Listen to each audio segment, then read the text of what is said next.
hit the go live, make sure everything sounds okay, and then we'll post it around the usual promotion spots. Let people trickle in as they see fit.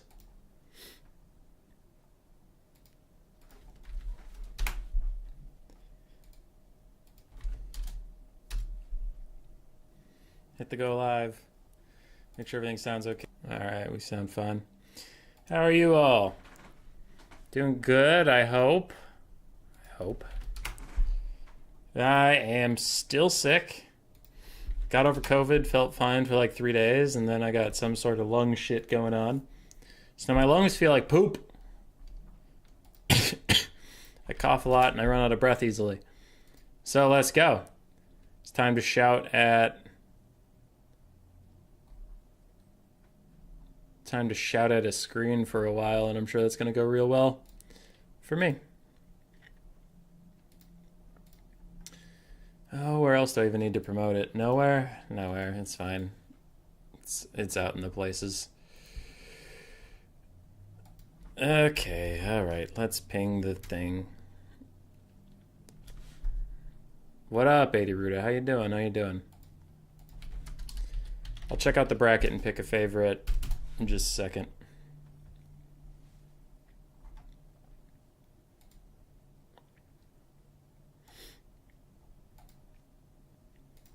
So, oh boy, what do we have today? Land Battle Shenanigans. It's a new player only tournament, part of the Hell Pit series. We're trying to get a new player league up and going. It's kind of hard when the game isn't, in the best spots. We don't have the most players. But if you are interested in participating in future new player events, you just go to this channel in my Discord, give Rat Ogre role, say, hey, can I have the Rat Ogre role? It just identifies you as a newer player. This unlocks for you a chat where you can find other new players. And again, everybody in this channel is either a new player or a coach, meaning no one's going to like draw kite you. No one's going to super try hard against you. Just like learn the game stuff. It also provides you a list of people that can provide any information you need on factions. So if you're like, man, I'm trying to learn Ogre Kingdoms, I'm having trouble with it, go to list of coaches and ask any of these 3 people. And they can help you out. Now, are they the best players in the world? No, like Alfredino's better, but they're people that are nice, and they agreed to just be willing to be messaged by people with questions. So feel free to use those resources, and of course, it also unlocks this tournament series for you. Oh, and we recently had a DLC event. So if you're a new player, we also sometimes run those. I did a bingo board I made. So like, if you play a game win or lose with Kolek Sun Eater, you could cross that off. Even if you lose, doesn't matter. It was just to encourage some new players to get some games, and whoever the first 3 people that got a bingo were got DLC, and all of them chose Chaos Dwarves. So lots of stuff in there if you're a new player and looking for some fun times. There's also this tournament, which we're looking at now. So it's straight up land battles, best of 3s, and whoever wins the tournament will be promoted out of being a Rat Ogre, and instead, I think it's a Mutant Rat Ogre that gives them things. Just kind of like a badge of honor they wear saying, haha, I won a new player tournament. And then they can still hang out in the Hell Pit and stuff, but they can't participate in any future noob tournaments because they won the last one, and it's like, all right, good for you, but no more noob tournaments for you. That is everything. 7 players today. I'll just pick a favorite. If I was filthy tryharding, I would go with Lucinia. Lucinia is pretty good. But I'm going to go with Tree Town. You know what? Lucinia is low-key, probably the best option. I'm going to go with Tree Town. They've been around. I see them hanging near Logic's Discord and stuff from time to time. So, you know what? Tree Town's going to win the whole fucking thing. Good for them. Okay, we got to go find VOD Aaron and 80 Ruda to start off. We'll cast both semifinals, the finals, and then the first best of 3. We'll just do Aaron and 80 Ruda. Sound good? Sounds good.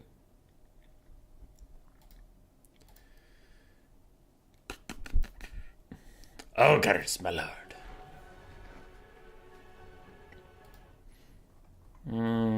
Okay, I think I did all the pitch I need to do.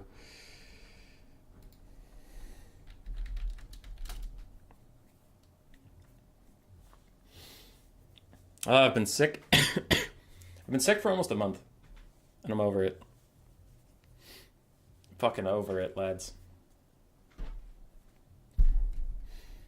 I just want to have the energy to do things again. I just want to not feel poopy for the first time ever. Not ever, but...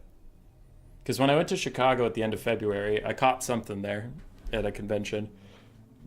So I came home with like a cold feeling, you know, like cold symptoms.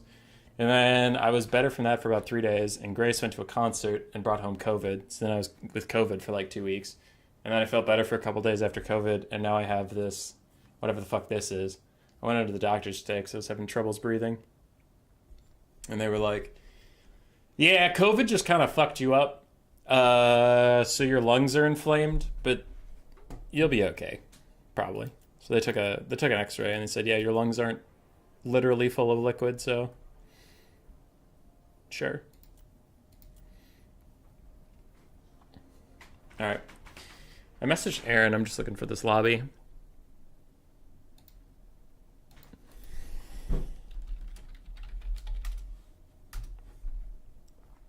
Hey, Copes. Hey, PC Gamer. PC Gamer, it's been a bit. Gamer old Dinica. If you're the person I think I remember you being. With that picture and a similar name. That's not the name I remember.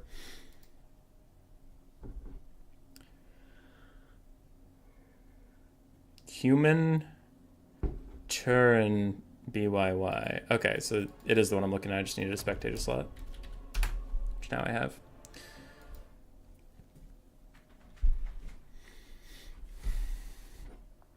It is a newer player tournament, so you might see some off-meta stuff. And when you do see meta stuff, it might not be played perfectly. Do remember that when you are levying your criticisms. I've recently, and this isn't meant to be a negative thing, it's just meant to be a public service announcement. I do try to cast replays from all skill sets and not just be like, every replay is at the top of tournament stuff. It's like quick battles can be fun if both players are playing at like the same level, right? If it's not a one-sided stomp, it can be a pretty fun game to cast. On some of the replays, we've had some comments like, these players do not appear to be very good, and it's like, it was a quick battle, so they don't have to be. So, anyway. Just a heads up for a new player tournament. You might see some mistakes. We might catch a mistake or two in the wild, and that's all right.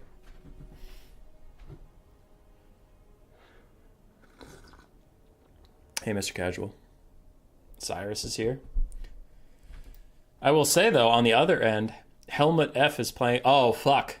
Treetone, you might be in trouble. Helmut's playing versus you. I played Helmut yesterday just for fun. He was looking for a game, and no one was around. And I was like, well, if you want to play me, we can.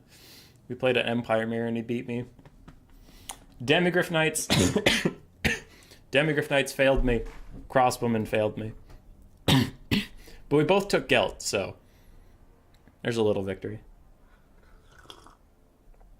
When are you casting that Frog Rush? I am probably not going to cast it.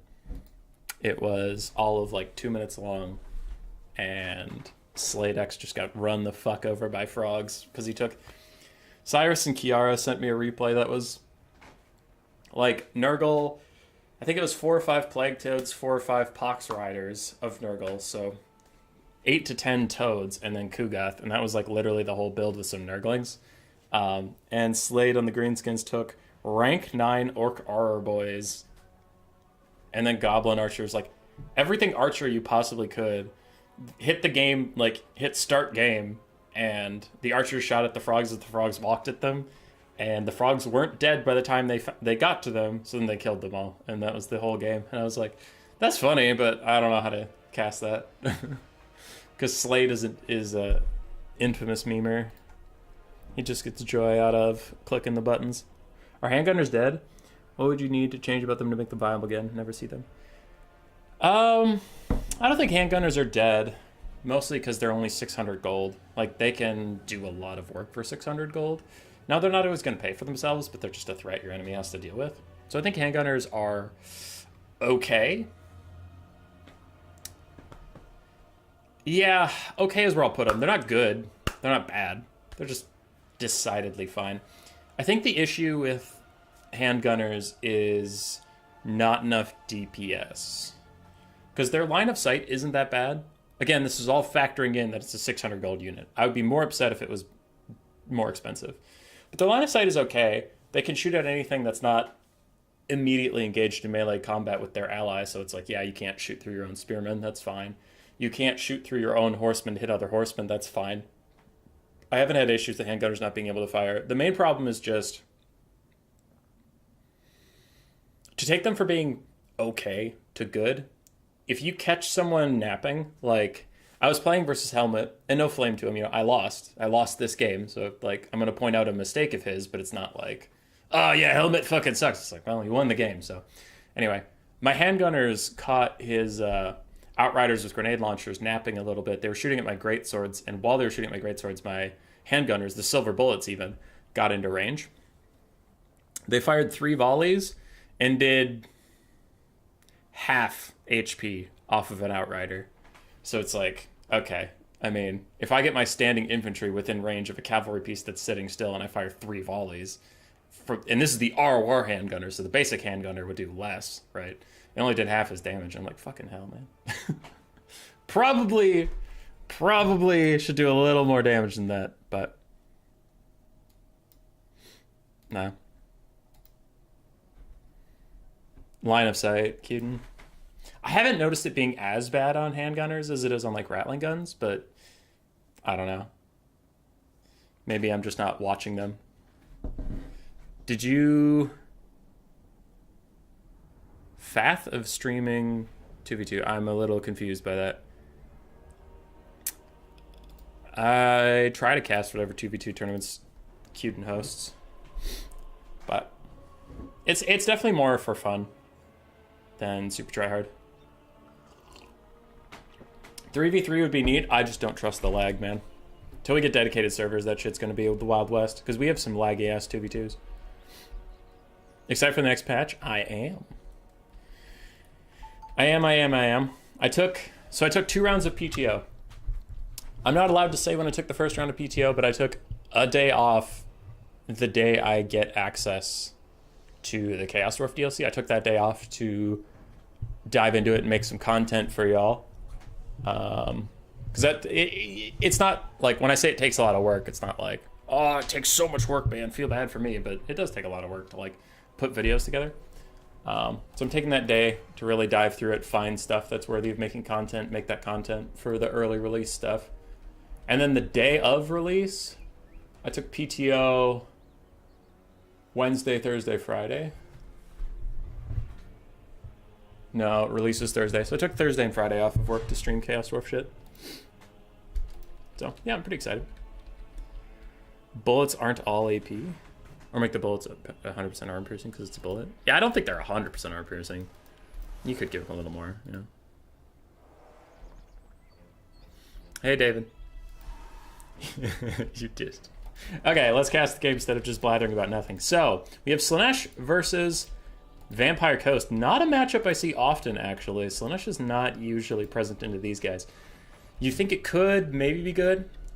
These guys, the Coast doesn't have the best time against cavalry, but Slaanesh has plenty of that. But they do lack basic archers, which is the other thing you kind of need to really pressure the Coast. So with no ranged presence, it can be difficult to really punish them. And charging your Slaanesh passive can be difficult versus the undead. They do get low leadership quickly, so you can kill some models there, but they're going to be fighting back the entire time, and then at some point they will just disintegrate. So, yeah. I don't think it's the worst matchup in the world, but it's definitely not great. For Aaron and the Vampire Coast, we have a bunch of deckhand mobs, some with polearms, some with swords, triple depth guard, gunnery mobs of pistols, 4 bombers, 3 pistols, Luther Harkon on foot, dogs, animated hulks, and no caster. So first thought, Aaron, if you watch this back, or if you're listening right now on a 1-minute delay, you need a caster, bro. You need a caster of some sort. Luther Harkon is the only non-caster lord I think the Vampire Coast can take. Oh, and Aranessa. But otherwise, I like your army. You need a caster. Okay. On the other side, 4 Slaanesh. You have 2 Forsaken, a front line of Chaos Warriors, 2 Soul Grinders of Slaanesh, a Chaos Lord of Slaanesh. Interesting. With his Rapier of Ecstasy, that's the Rampage. And then Hero Killing Blow. I like this guy. I featured him in one of my recent replays, but I don't think he's OP. I just think he can be kind of surprising. We have a Pit of Shades in Miasma Caster. Okay. I think... I'm worried that Slaanesh has a bunch of single entities that are going to run straight into zombies and kill a bunch of zombies, which is fine, but then your enemy is going to separate out and start shooting in at the big single entities with all their pistols and stuff. And that could be a problem. Also, there's no healing. Obviously, this is Slaanesh. There's no healing, so the Soul Grinders are going to get, ground down. But really good stuff. Good start here from Ruda. My concerns about the Soul Grinders aside, it was a nice play to not get them bogged down in the front line and instead use them to stop the bombs from killing your Chaos Warriors. Because going really thin like this, like Slaanesh is, he doesn't have a lot of models, only 664. It is very important you protect all of your models, and he is trying to do that right now. 3 of the 4 bombers are entirely stopped dead. Only 1 is able to fire and is throwing in on the Chaos Warriors of Slaanesh. Luther Harkon is getting hunted down by the Soul Grinders and the Sorcerer Lord, who's going to run over here and apply his Rampage from his sword, and that'll be neat. That is a large portion of your army chasing down foot Luther. Let's see if the Vampire Coast can get anything else done elsewhere while they're not being harassed. Fascination trying to rampage the last bomber mob. So really good stuff here from Ruda. Good target priority on the coast, recognizes what can really do damage to his force and shuts it down. I honestly think overcommitting to Luther Harkon might be a mistake. They could probably just ignore him, but other than Luther, really good target priority. This is where I would like some Hellstriders or something to just be looping around the sides and really punishing these pistols. Speaking of which, the pistols are obstructed. They can't seem to figure out how to shoot a guy on a horse that's standing in all their friends. Bombers are trying to escape. And all the praises aside, we are about even on damage value. Bounce power is against the Vampire Coast. Not super surprising. It values casters really, really highly, and there is no caster for one side. Bomber's still stuck up on that guy. Forsaken have been pushed off. One of them does need to rally back into the fight. Chaos Warriors are also getting really low. There's only 2 half health and 1 healthy Chaos Warrior left. The others are all about to get going here. Luther's fighting the Sorcerer of Slaanesh with some pistol support, doing good damage there. Good job, little pistols. They don't have arm piercing or anything, but they're only a 300 gold unit, so take what you can take. And how are we doing? Pistol Mob running over to shoot at the Forsaken, but yeah. It's looking tough for the coast at this moment. It's looking pretty tough. Because, you know, I mean, I've gone over it a bunch of times, but they don't have any summons, they don't have any healing or anything like that, so Luther just has the health he has, takes a giant chunk from the Sorcerer Lord, and that is going to finish him off. Goodbye, little Luther. Goodbye. Animated Hulk's running back to try and deal with him. Soul Grinders are fine. Chaos Warriors are overall okay. Caster is just fine. I do think this will be a Slaanesh victory. The game kind of got started real quick, but a little build thing, I would say, for Baruda maybe, is the Forsaken clearly struggled to do a lot. Well, that Forsaken did well. This one got 0 kills, even though they were fighting for a while, so I would probably cut the Forsaken, get 2 or 3 Hellstriders just to offer a little bit of mobile pressure and really put your enemy under duress. Maybe. Another thing to consider is maybe 1 or 2 Chaos Furies, because imagine this Vampire Coast army had Bomber Bats. There's literally nothing on the Slaanesh force that can target the Bomber Bats at all, so maybe a Fury, maybe a Marauder Horseman or 2, just in case. But the Chaos Warrior push worked out, especially with the Soul Grinders diving into the back line to support them, cut off the bombers. We didn't get to see, like, there was 1 bomber mob that got off a good volley. The other 3 all got shut down immediately. And then the Sorcerer of Shadows just dove into the 4th one, so really good job shutting them down. I didn't see an impressive bomber volley anywhere on the map, which is just really good play. But yeah, I like, that aside, I still think a couple Hellstriders and maybe a Fury or some Marauder Horsemen, I still think that would benefit your build, even though you played fantastically. Aaron, I liked your build, except you need a caster. Overall, I liked your play, though. It felt like, I don't know, your units were moving and stuff. It just felt like you got caught off guard by the enemy build, right? Soul Grinders plowing straight through your front line. You're like, what the fuck do I do? But you played fine in the game. It's just your build was a little off. Yeah, the pistol mobs also were having a hard time really helping out. They were shooting the Slaanesh caster guy, but they didn't get too much damage. So maybe cut 1 depth guard, replace it with a caster, and then upgrade 1 of your pistol mobs to a handgun, just to offer a little more threat versus large targets. But like, double Soul Grinder is not something that's in your brain. Like, Slaanesh versus Coast, they're fucking running double soul grinders straight at me. I need some armor piercing missiles. Like, that's a pick out of left field. I don't know how you could expect that. So overall, you did fine. You got surprised. Sometimes it happens.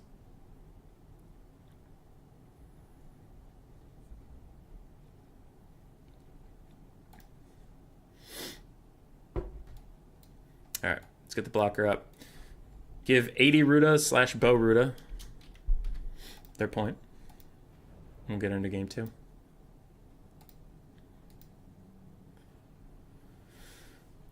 Foot Luther, big chillin'? Hell yeah, dude.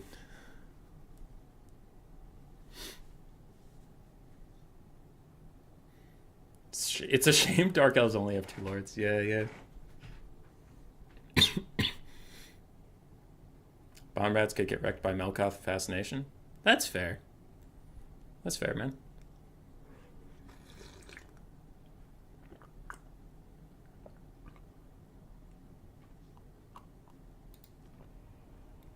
Oh, you still have 2K left. That's funny. So Aaron had unspent gold. Whoops. I'm here for moral support, Booge. 80 Ruda. Slann don't have doggos. That's true. Like, your build clearly worked. I was just offering some thoughts. But the Furies, you definitely want to play them like kind of how I play versus dwarves. Now, it's not perfect, right? But I'm just giving you an idea. Is if you have the Furies, you do exactly what you just did with your Chaos Warriors with Bombers, except the Furies are your Chaos Warriors, right? So you wouldn't sprint the Furies ahead and deal with the Bomber Bats right away. You take the damage. You just accept you're taking that damage, right? You take the damage until the front lines collide. And your Soul Grinders, right? If we're talking about this build, Soul Grinders dive into the back line. They fuck everything up. Everything's, tragic and horrible. And Luther Harkon's getting hunted down by this Slaanesh guy. Then your 600 gold Fury that you've been sitting on walks forward and starts murdering some bats unimpeded, right? Because my concern isn't stopping the bats from ever doing anything. My concern is with your build, if there are bats.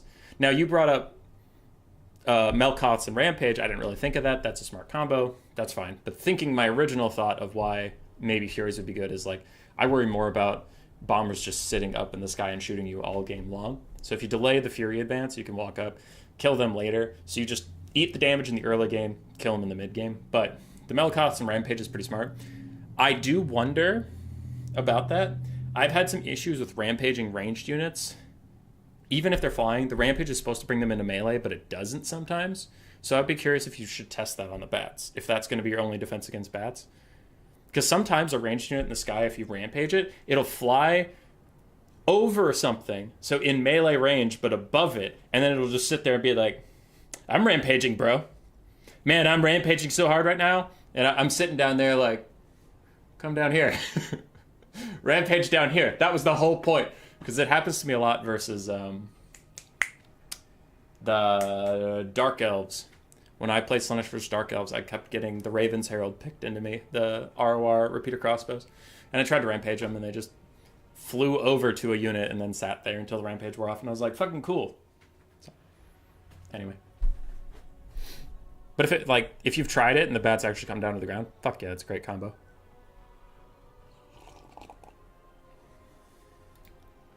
How'd the Sorcerer Lord do?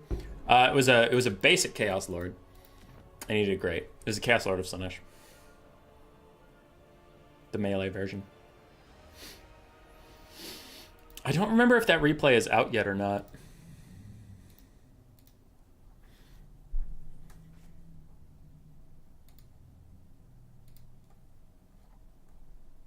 Ha! It's 3 days from now. Okay, just so everybody knows I'm not a fucking poser. Can Malice stop the basic Chaos Lord of Slaanesh? It's scheduled for April 2nd, 8 a.m. So,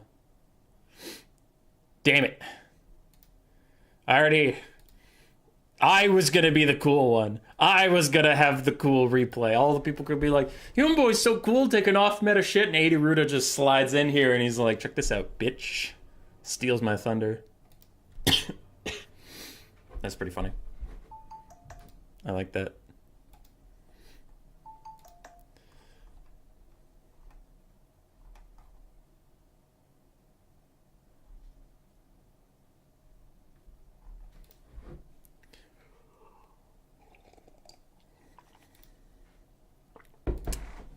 like that. I like that.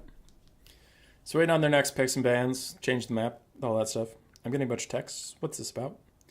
I'm guessing you'll probably put some, yeah.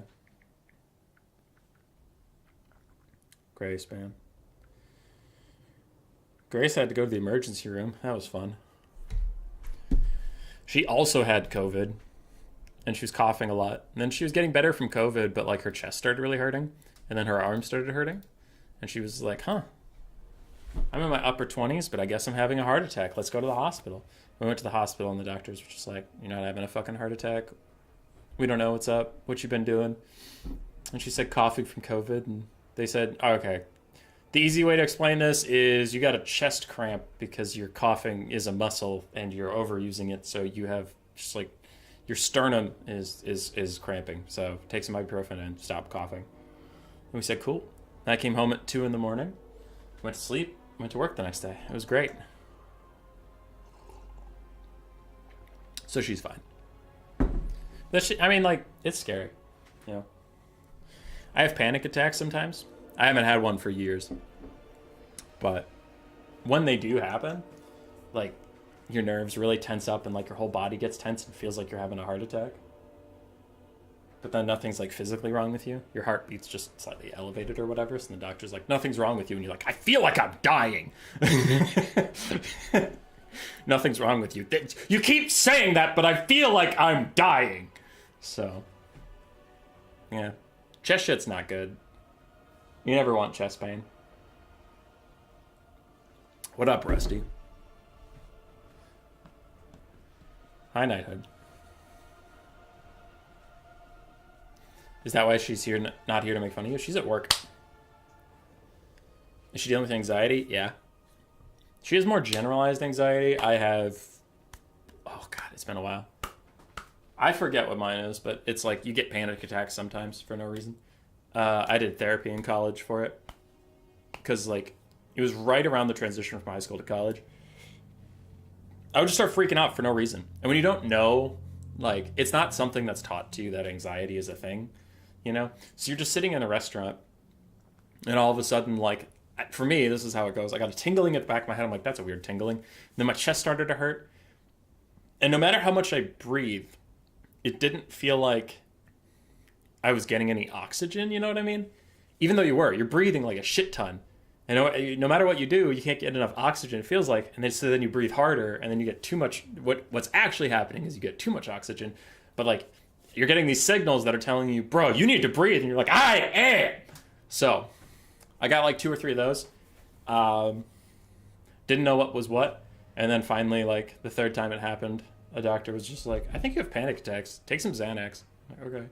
Took some Xanax. Felt no different at all. But that thing stopped happening. And he's like, did it stop happening? Yeah. Okay. You have panic attacks. Okay. Why?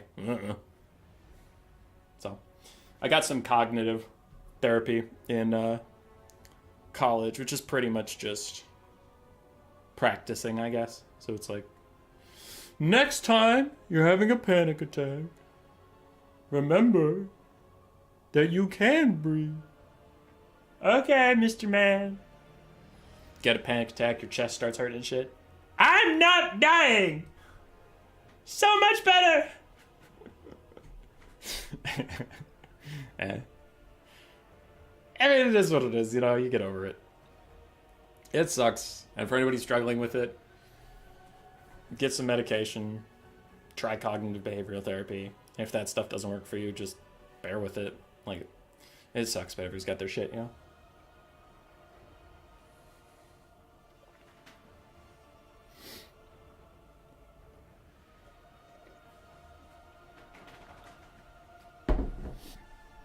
I'm gonna send him a panic attack every time he has to play me. It's true, Neckbat.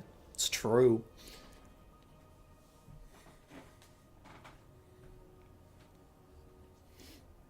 Popping Zans on the regular? Nah. Like 2 to 5 a year. Pretty much just before I go on flights. Or if you can kind of feel it coming, you know? Like you wake up and you're like, something doesn't feel quite right today.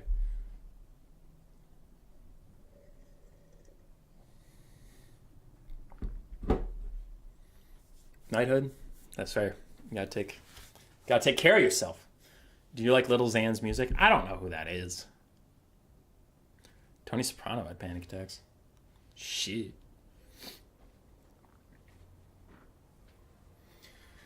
Looks like we have a Kislev mirror. Both sides are building armies, so I have to assume that, you know, they wouldn't be building armies unless they were picking them. I don't know if I've ever seen a Kislev mirror. No, I have seen one. It was back when war sleds were OP, and it was literally 2 Heart of Wintercasters, 2 Patriarchs, 3 sleds each side. It was fucked. For your wedding, don't forget to take them. Ugh. Don't get me started on the wedding. Don't get me started on the wedding.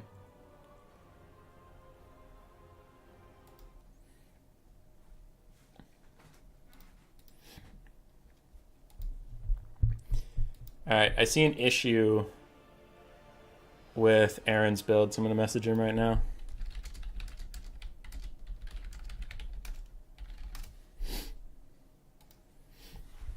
To avoid a rule break issue. Little Xan is a rapper who made a bad album called Xana's Addiction. Damn.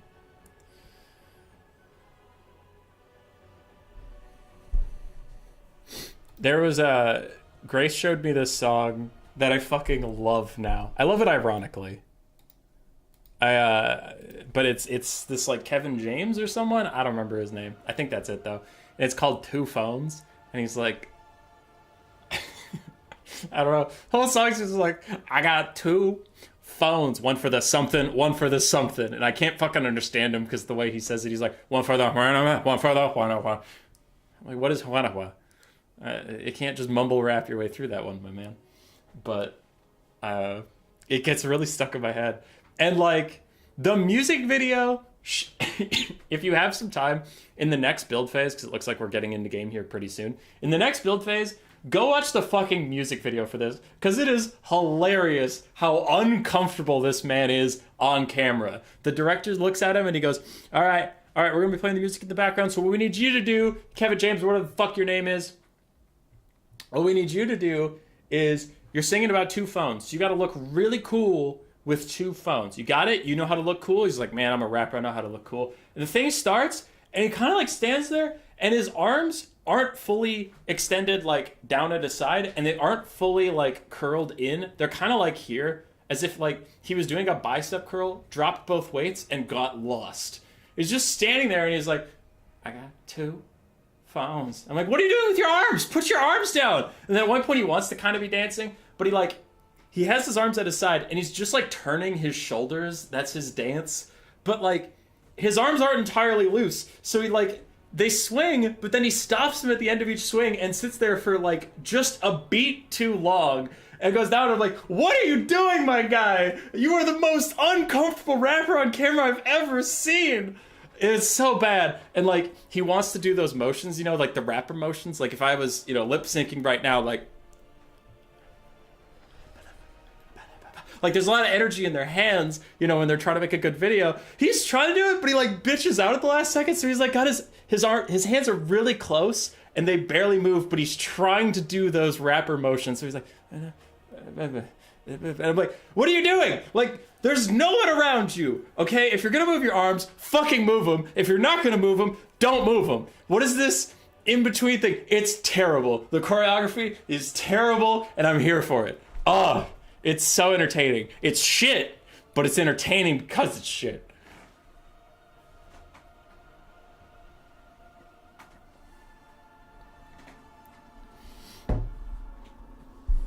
Kevin Gates. Oh, that's it. Yeah.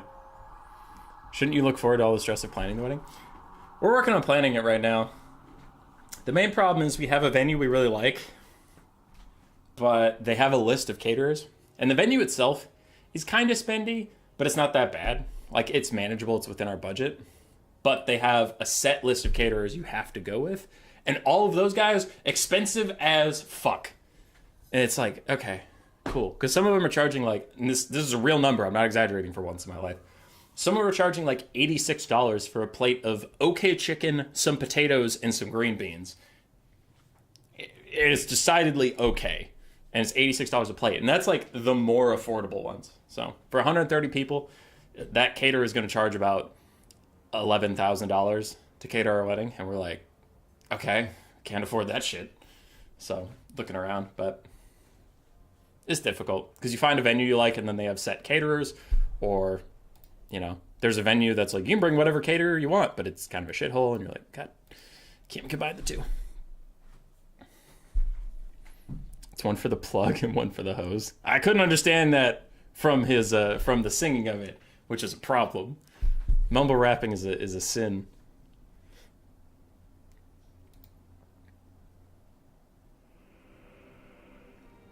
Good knighthood. I'm glad I'm providing some entertainment value. I've been getting back into Childish Gambino. His early stuff, really good. His later stuff is fine. He's leaning more into the beats and like doing okay, but I really like his focus on flow and rhymes in his early stuff. It's also just more emotional and like really good. Oh, I love it. Grace and I were watching Community. That's our show right now. So then I saw Donald Glover and I was like, oh yeah, I remember listening to some of his stuff in like college. I should check in on that. What do we got? We got a Little Grom. I'd love to see it in the Kislev mirror. Little Grom is the only artillery piece, so I mean it is a way to guarantee that your opponent has to walk into you. Other than that, triple Streltsy, arm-piercing missile is going to be good versus a mostly armored faction. 2 Ice Guard with glaives? Whoa, what are those for? They don't have armor-piercing missiles. I guess they have pretty okay melee stats, but their magic damage is going to be wasted, because it's not like these guys have physical resist or anything. I am sus of the Ice Guard, because I'm always sus of the Ice Guard. Armored Kossars with great weapons across the front line, pretty good choice. They'll win in melee combat against normal Kossars, and then a Frostmaiden of Ice with Heart of Winter and Death Frost. Cool. It's a nice build.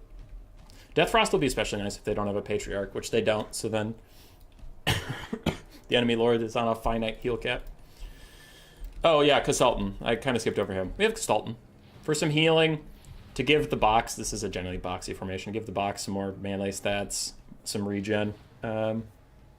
Gives everybody melee defense and leadership when they get low, so yeah, it's going to be cool. On the other side, for Aaron, we have a more cavalry-focused build. 2 4-winged lancers, 2 snow leopards, 1 on each side. And then the infantry corps is armored Kossars, Ice Guard with swords in the front line, some Zar Guard, and an Ice Witch of Tempest with Blizzard, Snowflake Pendant, and Glacial Blast. I love that not only did both sides go for fucking Ice Guard, they went for the 2 different lores, and they went cavalry versus like infantry box. It's like, yeah, it's a mirror, but these are as not similar as you could get, because it's even Ice Guard with glaives versus Ice Guard with swords. That's fucking metal. Oh, it's so good.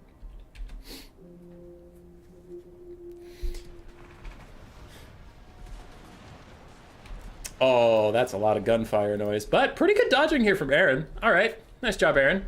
Nice job. As for the builds, dude, I don't pretend to know the Kislev mirror well enough to have any suggestions. I honestly have none.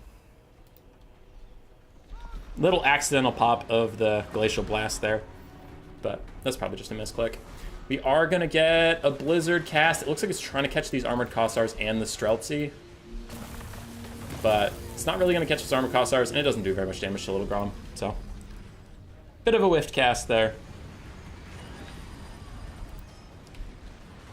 Infantry are spreading out. I think there may have been a misclick in the advance, because I don't know where they're going.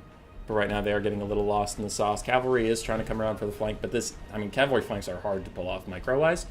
So if you're a newer player, you could have issues, and it might be what we're seeing, as Winged Lancers are going to plow into some Armored Kossars and the Ice Guard. The Ice Guard with glaives will fight back relatively well. They are I'm going to use the world's strongest air quotes when I say an elite halberd unit. But they'll still kill some Winged Lancers. I mean, that should be fine. Zar Guard and Ice Guard, this front formation has reformed. They got their shit back together, and they are starting to charge in now. Cavalry has moved up. And what is happening here? Death Frost. Oh, a Death Frost on the Snow Leopard. God damn. Okay. Apparently, Baruta really wants this flank to die. But the flanks have both been caught by these Ice Guard. Castalton's also here to help out a bit. The front line's still holding and shooting. And it looks like the red infantry is getting a little lost in the sauce. Now it's trying to back off to start shooting in, but the Cavs are still left there. So just a desync between what the front line and the flanks want to do. If you want to try to outshoot your opponent, then line up and do that and keep the Cav out. If you want to melee charge all at the same time, but it looks like we just had a bit of fumbling here. Because now the armored Cossars are backing off to shoot. But the blue box is still going strong. Another Blizzard getting cast. This is a much better cast. It's going to catch 3 infantry units. The Ice Guard, these armored Cossars. Yeah, that's a good cast.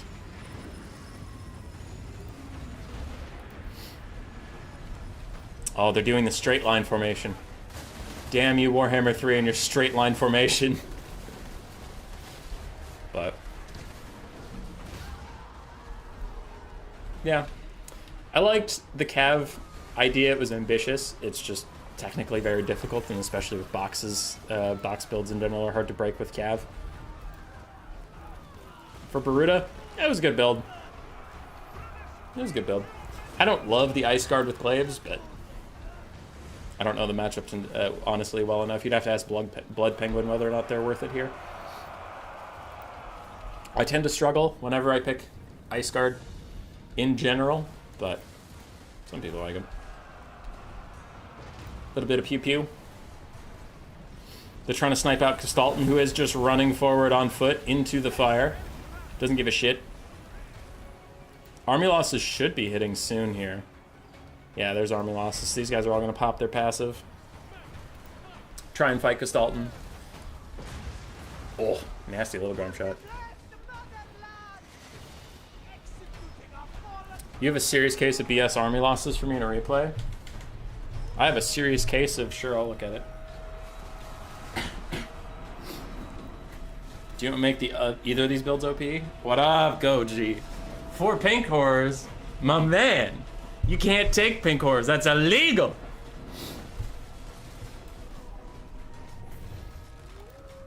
Yeah, GG.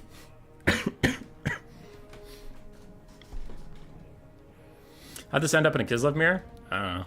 They felt like it. On one side, I didn't even see a Heart of Winter. I think it was just Death Frost casts. Little Grom actually paying for itself in a rather short game. Ice Guard also doing very well for themselves, so nice job there. Streltsy did well. Armored Cossars did very nice.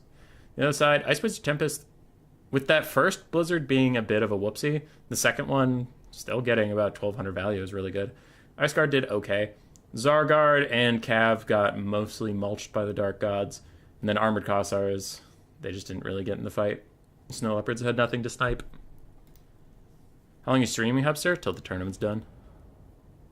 I misclicked my main force. Yeah. Aaron, that'll happen, man. That'll happen. Well, hopefully you can rewatch the stream at some point and just take some of the feedback. Or don't. That's also fine. You don't have to take the feedback if you don't want to, but I'll offer it. Let me do something real quick. Well, we can go to Lucinia versus 80 Ruda. Yeah. Yeah.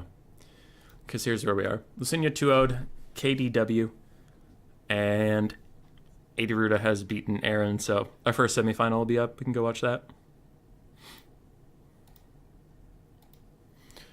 All right, chat, where are we at? What's going on?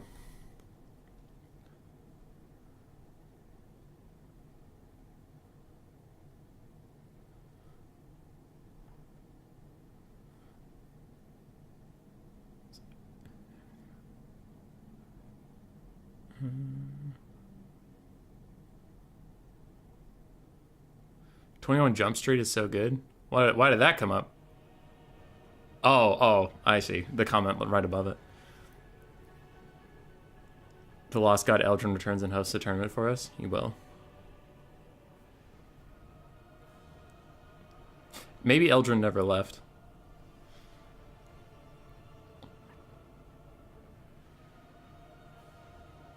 So they added a Gonka line formation. Yeah, that's pretty good.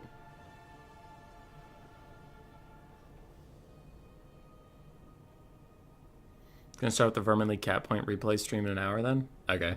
Sorry, Goji, didn't mean to step on your toes there. Though, I will say, Cuden actually scheduled this tournament, so if you have an issue with it, it's all Cuden's fault and not mine. So take that. Okay. So, Lucinia and Idaruda, huh?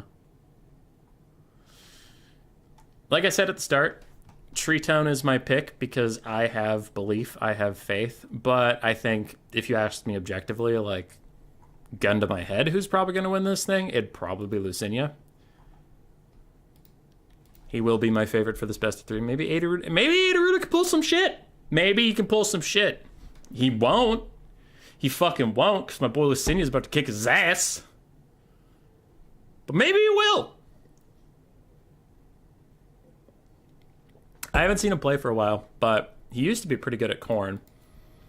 Liked to play a lot of Khorne.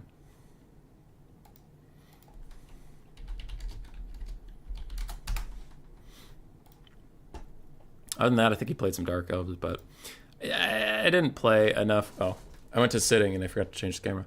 I don't play enough against Lucinia to really like have what his main factions are lined up.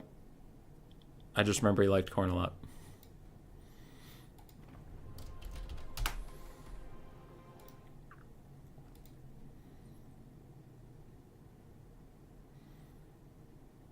Incoming orc poop bombs into Cuden's house.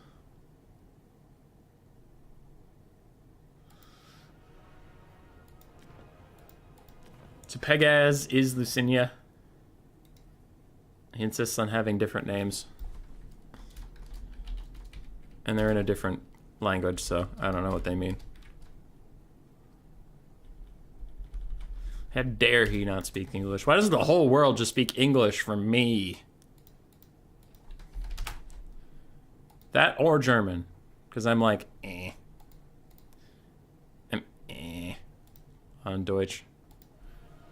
I could get brushed up on it, though. What is it? King is Koenig. Oh, God. But then I'd have to do... When I'm casting Bretonnia, I would still have to do the ha-ha-ha. So it'd have to be, like, German and French at the same time. Like, German in a French accent and ha-ha-haing. Yeah, that's just not going to happen.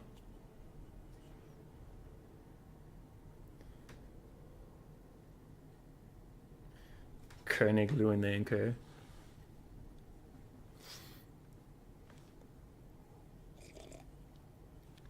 Pegaz is literally Pegasus in Polish.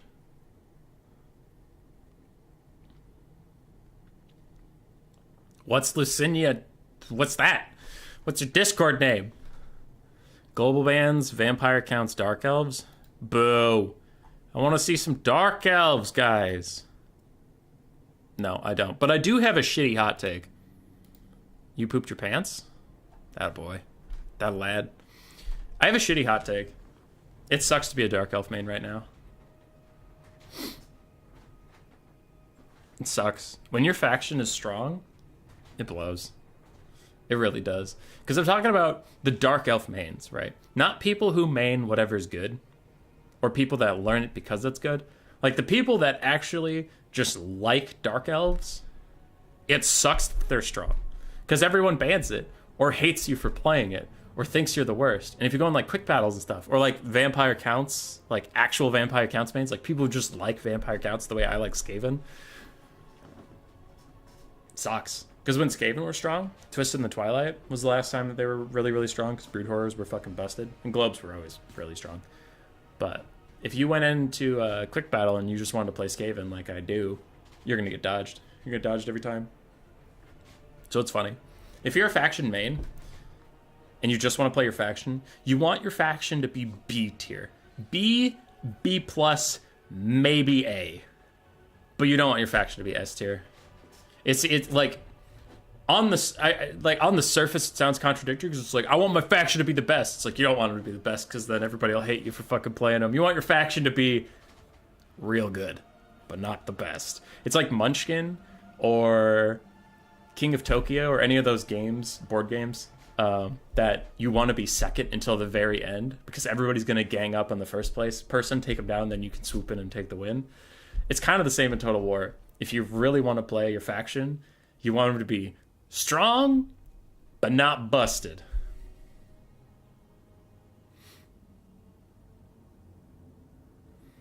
There's no such thing as a Dark Elf main. There was Ice Power. 80 Rudo pick Kislev, Slaanesh, Demons of Chaos, banned Grand Cathay.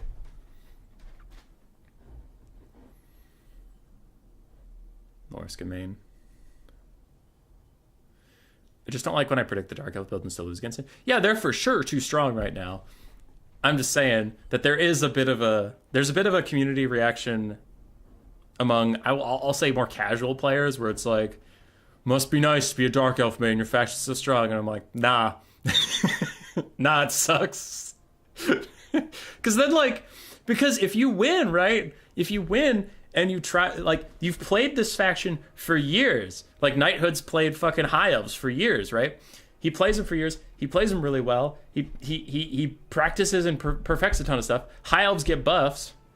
And right now they're strong, like the community considers them strong. I think they're probably in that niche of like not in the conversation of being a problem, so they're probably fine. But like, let's pretend High Elves are as strong as Dark Elves, right?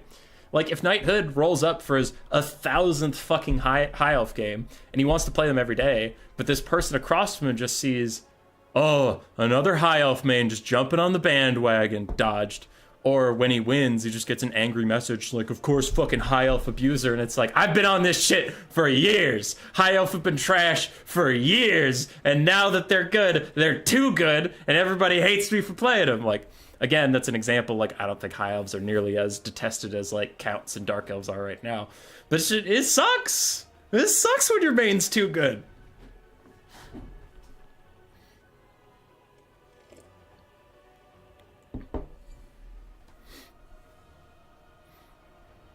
Those beaver videos were great.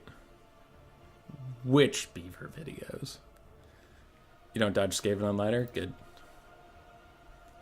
I don't dodge picks on ladder. I dodge plays. The last quick battle I played was against someone, and if you're out there, fuck you. I played against someone. I picked Skaven. He picked vampire counts. I'm like, all right, cool. We load in.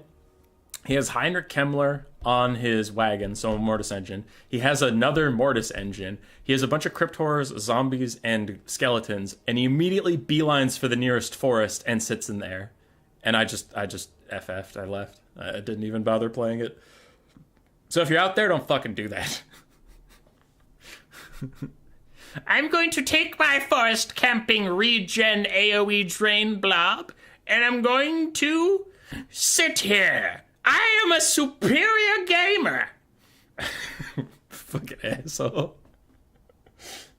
Nah, I ain't wasting my time with that shit. Even if I win, it's not worth it. It's a quick battle. Who gives a shit? So I just left. Fuck that guy. Had a video of a beaver in Ukrainian trenches get dragged out and immediately ran back to his trench.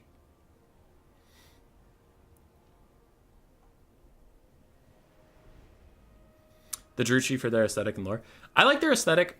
I don't love their lore, but that doesn't mean you can't like them. Easy fix, don't play High Elves, yeah.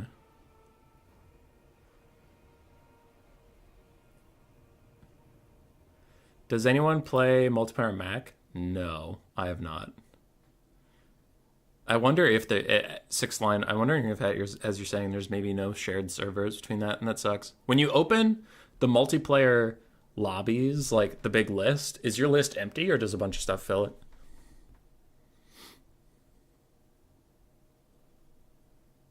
It was Gorst. Oh, I always do that. Sorry, it was Gorst, yeah.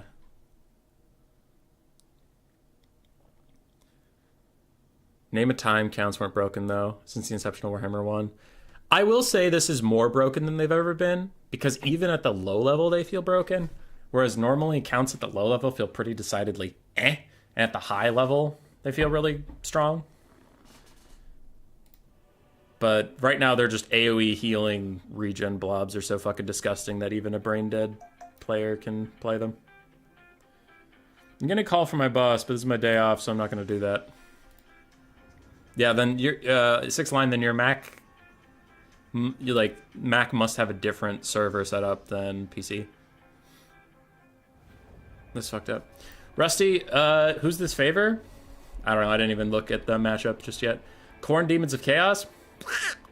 Probably Demons of Chaos? Probably. Yeah. Actually, unironically, probably Demons of Chaos. Khorne is not that good against other demonic factions because he wants kills, and if you disintegrate in front of him, he doesn't get any of those kills. They don't count. Yeah. So he doesn't get to charge his passive very quickly. He can still charge it, just not super quickly. Demons of Chaos have Flesh Hounds, one of his best units. Did he leave a voicemail or did he text me? Okay, text me. Good, I can read that later. So you don't have your normal advantage you have over most people is Khorne is like, well, I have the best dog unit in the game. Demons of Chaos say Uno reverse, bitch. So your only real advantage left from Khorne's side is Minotaurs. And the Demons of Chaos, they're not a super strong faction, but they have all of your strengths besides Minotaurs, and they counter it with pink and blue horrors, you know, better Air Force with screamers and that kind of thing. I don't know. On paper, just kind of thinking it out, I would think Demons is stronger in this matchup, but I've never seen it before. So we're all learning today. The Malice book series is the second best behind Go Trick and Felix. Well, Malice is up next after I'm done with... Oh, that's another thing! I have to talk about that fucking book! Okay, there's a really good rant coming, but after this game. Anyway, Malice Darkblade's next on my reading list, so yeah. Okay. Demons of Chaos for Lysenia. We do have Red Olga, Prince of Slaughter, with honestly a lot of abilities. Fueled by Rage, plus 25% damage, plus 25% damage on his Demonic Onslaught, and plus 50 on Deathbringer. So if he's below half HP, he can get like 100% more weapon strength. We have a Soul Grinder of Khorne, for some reason. All right, okay, we take those. Soul Grinder of Tzeentch for a little bit of shooting, a little bit of kiting, and then Bloodletters and Nurglings across the front line with a Plague Ridden of Death, with Spirit Leech, Fate of Unit, and Soul Blight. Interesting. I thought if you were going to take a Plague Ridden, you would take them for the healing, especially with 4 single entities, but it looks like not today. Cool. On the other side, for Khorne, we do have triple Minos. Oh, sorry, that was Baruda. So this is Lysenia. Lysenia has triple Minos, all with great weapons. We have the Herald of Khorne on his little motorcycle of doom. He has plus 40 melee attack, plus 8 more, and some leadership in an aura, and plus 8 leadership and melee attack in an aura, so all the melee attack buffs. Chaos Warriors, Chosen of Khorne, Chaos Warriors, and Chaos Warriors with Halberds, so wow. Double Axe and Shield Chosen of Khorne. Not the dual weapons, which is normally what you see if you're going to see them Chosen. Okay. I feel like Bloodletters will still do really good against Chosen of Khorne, though. They have insane arm piercing and bonus versus infantry. Yeah, I don't think the Chosen of Khorne will actually have that great of a time. Soul Grinder of Tzeentch firing in, doing pretty good damage to the Minotaurs. There's no healing for them, obviously, on the Khorne roster, so we'll see how they do. And these Minotaurs are all bonus versus large, so they're not going to do amazingly well versus infantry, but I think with all the buffs from this guy, they're going to be just fine without their bonus versus large. You can see they're up to 63 melee attack, even while there is some debuff going on around them. You can see they've lost a lot of stats from, like, poison or some shit. Doesn't seem to matter on their melee attack. Bloodletters and Nurglings in this central fight are getting absolutely eviscerated, but elsewhere they're holding all right. Herald of Khorne is getting teamed up on. Red Ulger, Prince of Slaughter. Ooh, and the Soul Grinder really laying into him there. Oh man, the Soul Grinder of Khorne is not having the best day though. The Minotaurs are doing the stupid thing where monstrous infantry all just pile on each other, but even so, with only 3 of their models touching his, they're kicking his ass. But Red Ulger is giving it right back to the Herald of Khorne. Herald of Khorne does have healing. If he can get into some infantry and just sit there for a little bit, he'll be healthy and happy. But looks like he's just opting into the fight, especially with his Minotaurs and Chosen around. Looks like he just wants to do some damage to Red Ulger, but it's not really going his way, and he is just going to motor spin on out there. He doesn't give a shit. Both Soul Grinders are teaming up on some Minotaurs. The Minotaurs are teaming up on them. And things are going pretty okay, but Baruda on the Demons of Chaos is up on damage value, though I feel like Khorne is doing just fine. Nurglings are starting to fade away. Bloodletters are chilling. And Herald is trying to get away from that guy, as the Soul Grinder is going to slowly crumble away to death and nothingness. Motorcycle Man, just run. Just get out of there. Oh, I love that animation there. It's a real good animation. Chaos Warriors still fighting with Bloodletters. They'll eventually lose that fight. Eventually. Soul Grinder of Khorne keeps on crumbling, and he don't stop crumbling, and he don't stop crumbling. And yeah, Baruda is maintaining about that 1,000 damage lead he has had this whole time. Soul Grinder Khorne is opting back into the fight. He's charging in. That should give him positive leadership for just a second before he takes a giant axe to the face from a very angry cow person, and he is going to fade once again. Red Ogre is surrounded by angry cow people. He's trying to get out of there. He's trying to move, but he just can't. Soul Blight lowering all their armor and weapon damage, but I don't know if that's going to save him, man. He is penned in by those cows. And as I say that, he escapes. So, okay. Bounce power is actually slightly favoring Khorne, but I feel like it should be really favoring Khorne. Isn't Khorne slamming this shit? I don't know. Frontline is completely falling apart for the Demons of Chaos. Khorne is running rampant over the backline. They have plenty of Minotaurs left to kill stuff off. I guess it's the full health Nurgle caster. I mean, he's a piss poor melee combatant, but man, this game loves full health casters. As Red Ogre lands for a huge snipe attempt onto the little Herald of Khorne, does pretty good damage to him. And his weapon strength is jacked up because of his Fueled by Rage. So actually him getting this damage does give him more damage to deal out. I still think you would prefer him to be full health, but it is what it is. You know, you just take him. Soul Grinder still full HP, 5 volleys left, and that could actually finish off the Herald of Khorne if it is given the mind. Chosen with 105 melee attack, though, from their Lord being near them with all of his melee buffs, and he is kind of wild with it. Bloodletters are fading away. Demons of Chaos are almost entirely out of a front line, but man, that 1,000 gold damage value lead has been here the entire game for 80 Ruda. A very close affair. But the fact that you have mortal units for Khorne and demons for Demons of Chaos is just such a difference, man. Like, they fade away while these Chosen hang on, and these Halberds hang on. Herald of Khorne still getting chased down. He is going to start demonic instability crumbling. Can he rally? Yes, he can. And Horn of Khorne is also going to buff up these Minotaurs, giving them a pretty nasty amount of melee attack. Red Ogre is fading, and he's fading fast. He's going down. That's the end of the Ogster. Oh, rest in peace, you fine, magnificent bastard. Without him, everybody's leadership tank starting the demonic instability crumbling for that plague-ridden. And the Herald of Khorne hung in there. He was an MVP, ran around the map, gave a ton of buffs, didn't die. That a lad. That a lad. And a pretty close affair overall, but the Chosen of Khorne Axe and Shield variant really proving tenacious.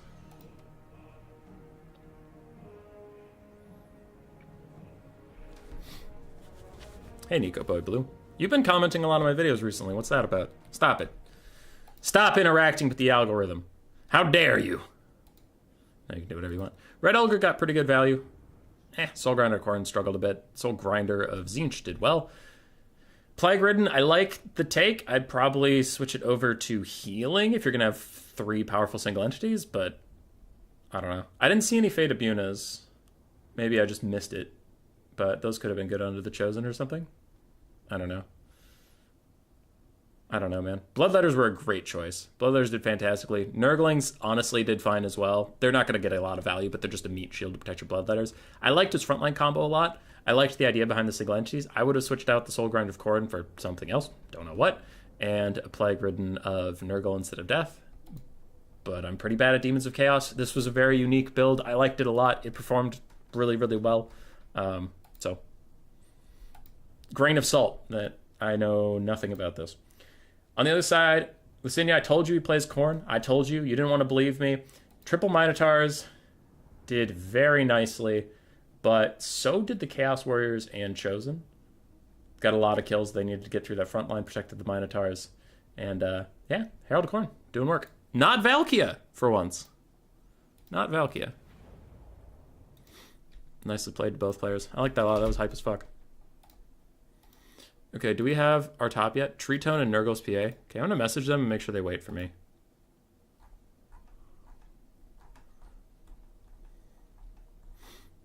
Don't want them going off on their own.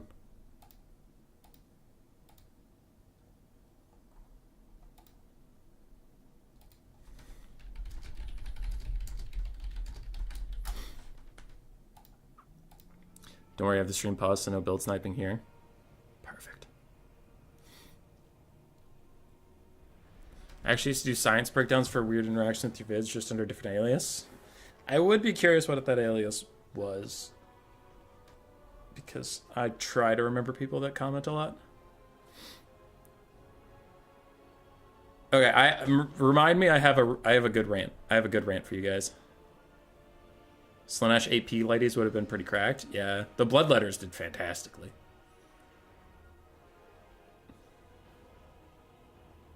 How to go with the bones? Chosen do not have magic attacks. No, they have fire.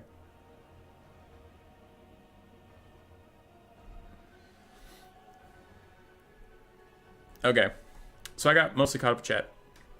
Am I scared of the Catboy fan? No, because I'm on the other side of the screen. I'm chilling.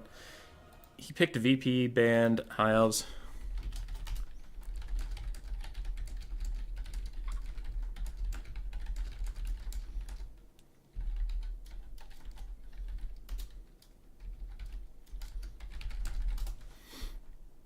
Are there any LS players who still play? I don't know if they still consider themselves LS, but Golden Floof plays. Central Scroot still plays. Yeah, those two are the big ones I can think of. You gonna be streaming Chaos Dwarves next week? I technically cannot answer that question. I technically cannot answer that question. I will be creating content for Chaos Dwarves next week. I can say that.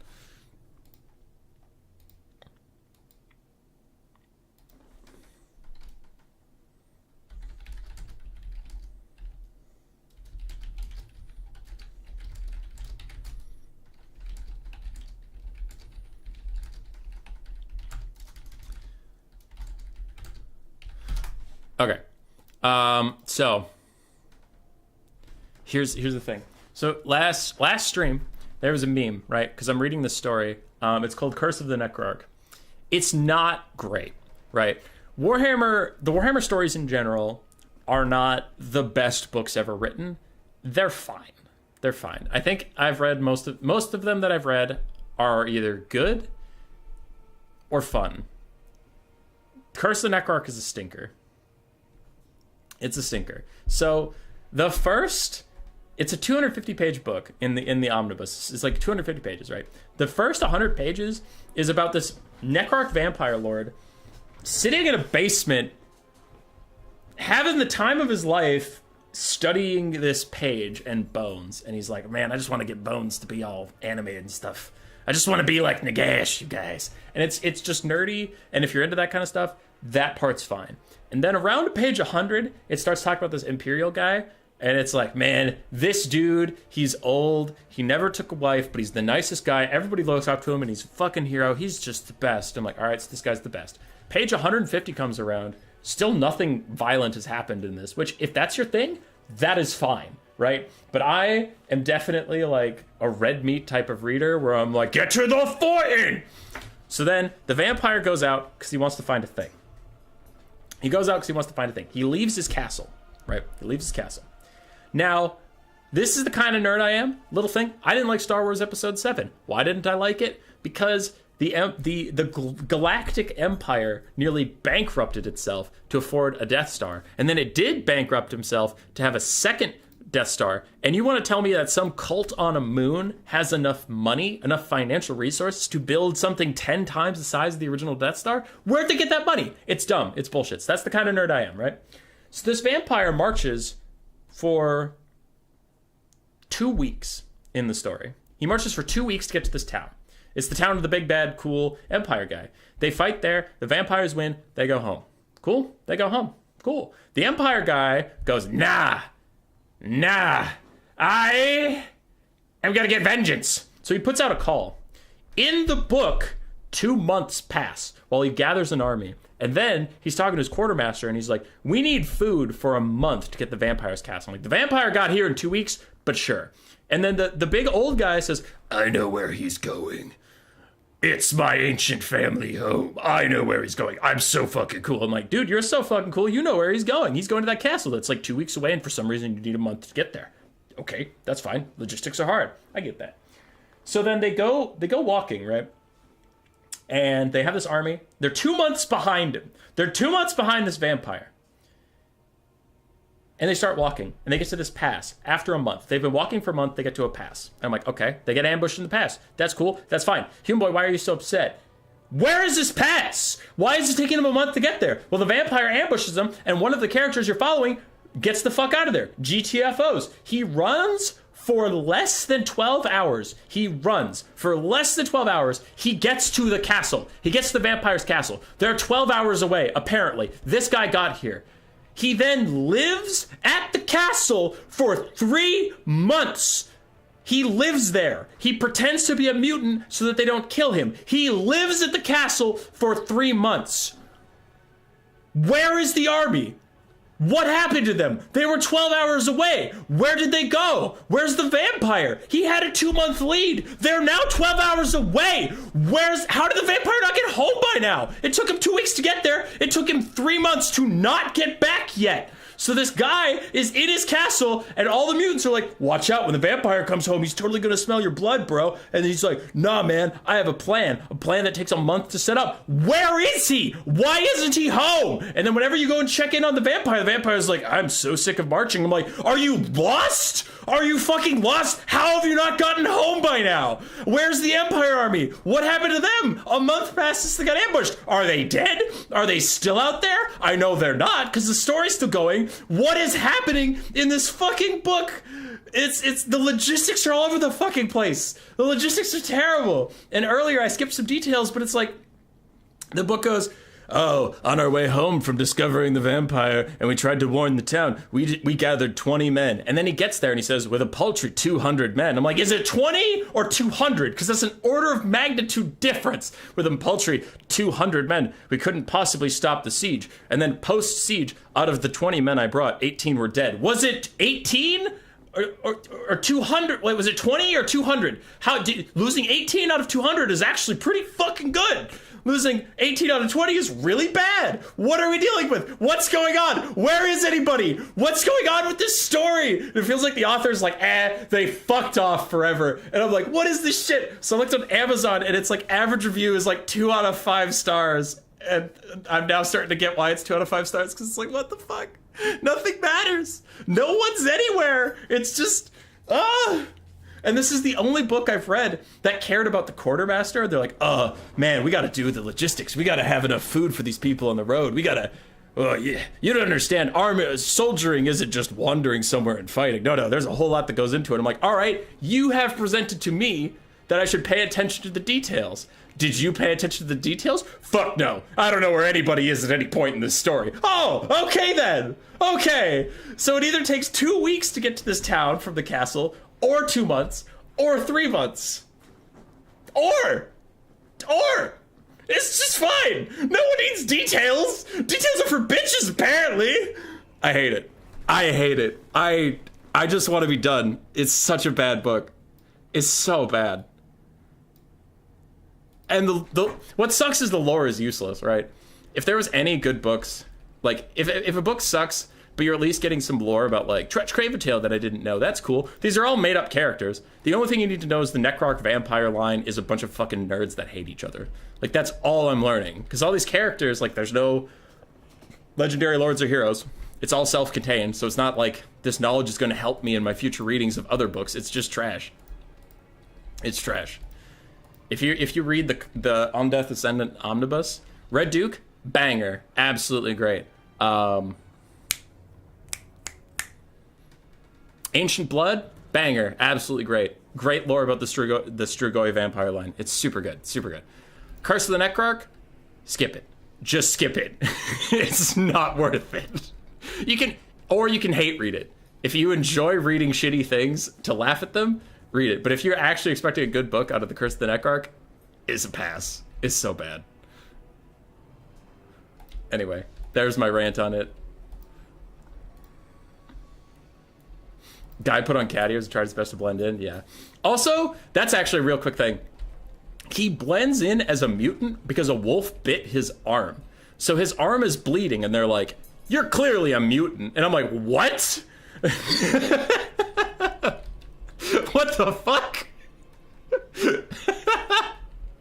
My arm has some teeth marks in it. Mutant! That's my disguise. And he fools it for like 3 months. The thing fucking healed. It healed. He's a normal-ass guy now, and they're still like, he was wounded once, so he's still a mutant. What the? No! The mutants have no reason to think you're one of them! None! Zero! And the vampire has an acolyte that comes outside and says, bring me the human one. And all the mutants are like, got it. And I'm like, he just said it. He said it out loud. He said that that's a human. And all the mutants are like, nah. He meant Greg, the definitely mutant that looks like a normal fucking guy. I don't know. It was, it's just every time I think about it, I find a new thing to be bad at. I hate it. It's a bad book. All right. Demons of Chaos again. All right, this time from Lucinia versus the Vampire Coast of Baruda. 5 Nurglings, 3 Plaguebearer frontline. That's an interesting frontline. I wonder why that's the choice. I feel like they would get deleted by bombers, but maybe he's not worried about it. Maybe their giant health pools are protected for bombers. I don't know, but their low armor values make me think they would take a lot of damage. Triple Chaos Fury, a Blood Shrine of Khorne. That is similar to the Herald of Khorne's mount, where it does have the AoE +8 melee attack and +4 leadership. He has 2 actually, so they're really good for backline disruption. They are chariots and they have those cool animations that usually keep them out of trouble. They could disrupt bombers, protect the Nurgling frontline. Okay, cool. Plague Ridden of Nurgle. Locust of Virulence is not a spell, it's an ability, so his only spell is actually Fleshy Abundance to heal. And then he has Be'lakor, whose spells are Enfeebling Foe, Pit of Shades. He also has Shadow Shroud to protect himself. Alright. Oh, also fighting an undead faction with Be'lakor, you're going to be healing all game long, because their leadership is going to be super low. Cool, cool. Nice little rush from the Demons of Chaos. I'm curious about the Plague Bearers. I don't love that pick, but again, I literally said last game that I don't play Demons of Chaos that much, so what the fuck do I know? On the other side, we do have a Bloated Corpse. Let's go, Bloaty Boy. Bloaty Boy. Bloated Corpse plus Rotting Promethean Rush with Polearm Zombies to support them. A Rotting Leviathan from Ruda. And then Araness Assault Spike also on our Crab. And we have a Crab Caster of Deeps with more Crab Summons and Tide Call. So it's crabs. Ladies and gentlemen, we're getting crabs.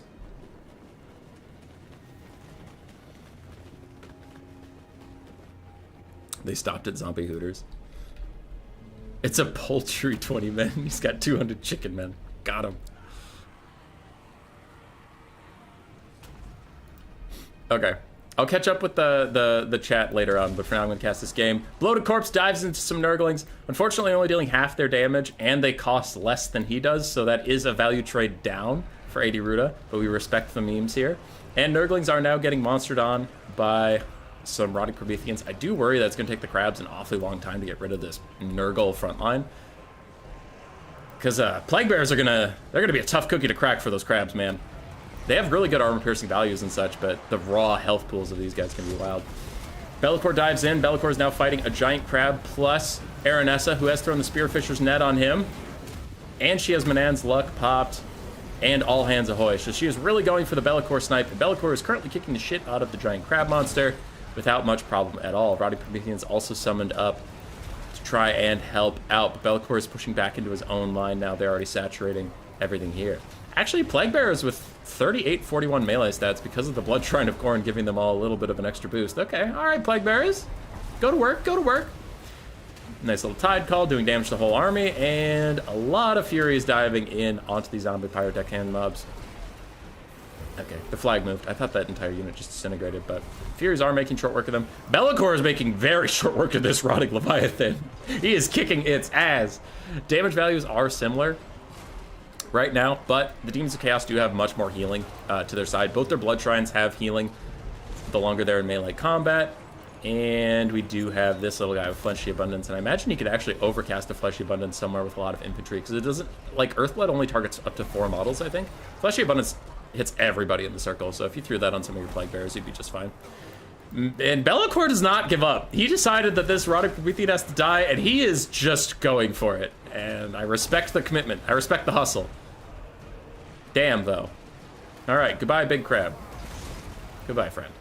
The taunt is thrown down onto him, but it is too late for the giant crabbo that tries to stabbo. I'm seeing a lot of red, ladies and gentlemen. I'm seeing a lot of red. The zombies near this middle formation have faded away, leaving just the crabs who are getting taken down. The second and last crab summon has come back, but honestly, Be'lakor should just walk out of here if he wanted to. Plague Ridden's diving in, trying to get some poke onto this lady, and Be'lakor's also trying to hit her, but she is so mired in crab bodies that he was T-posing on her for a while. Another Spearfisher's Net, bringing his melee defense down to 31, which is still actually pretty okay, considering he's debuffed. Yeah.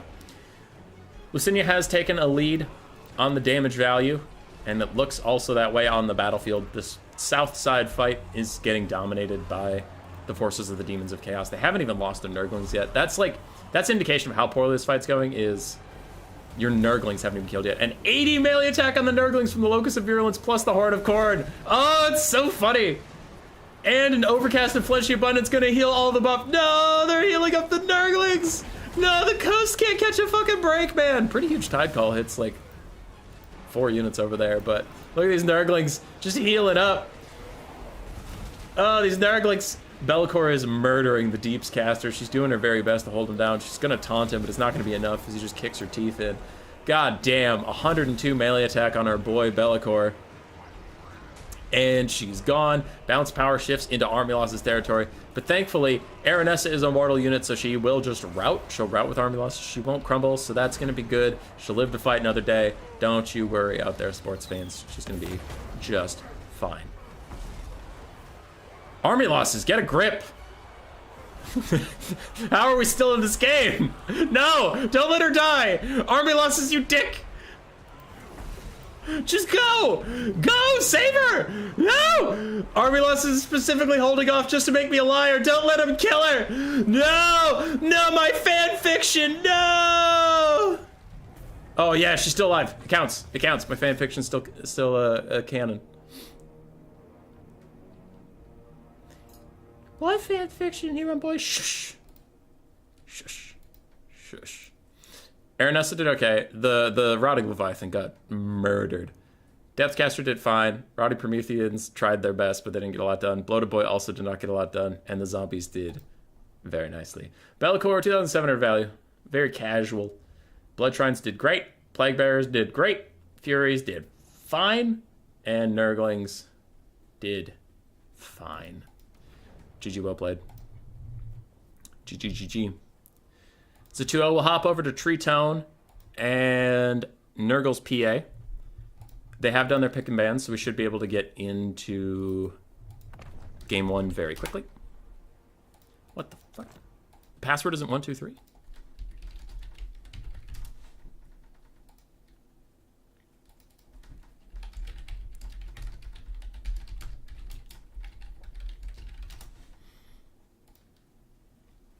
Oh, it's 124. I see.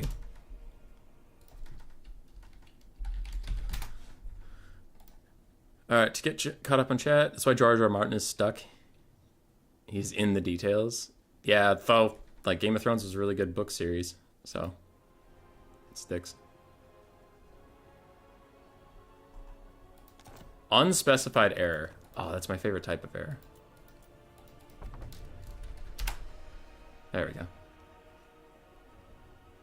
Oh no, I'm a little injured human. I have to live with this big bad castle mutants. Meanwhile, all the mutants are like, check out our new pet human. His name's Greg.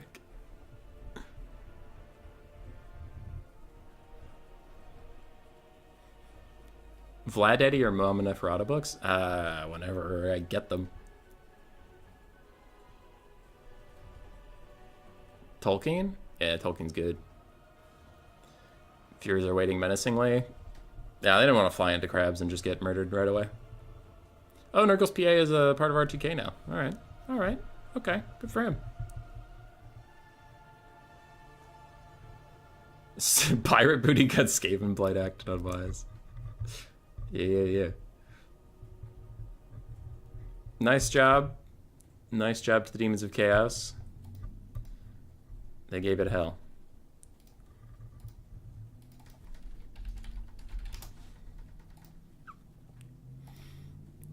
Alright. I gotta update the things. RTK, Nurgle's PA. Okay. And on the other side we have Tree Tone.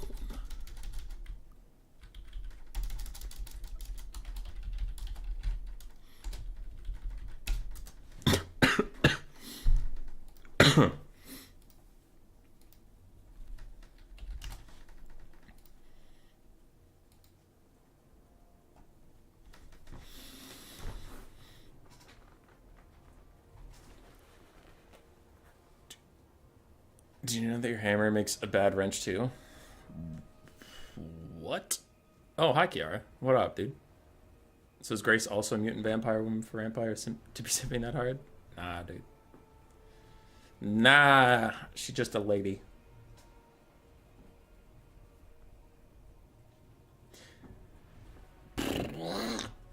I will say, reading these vampire books,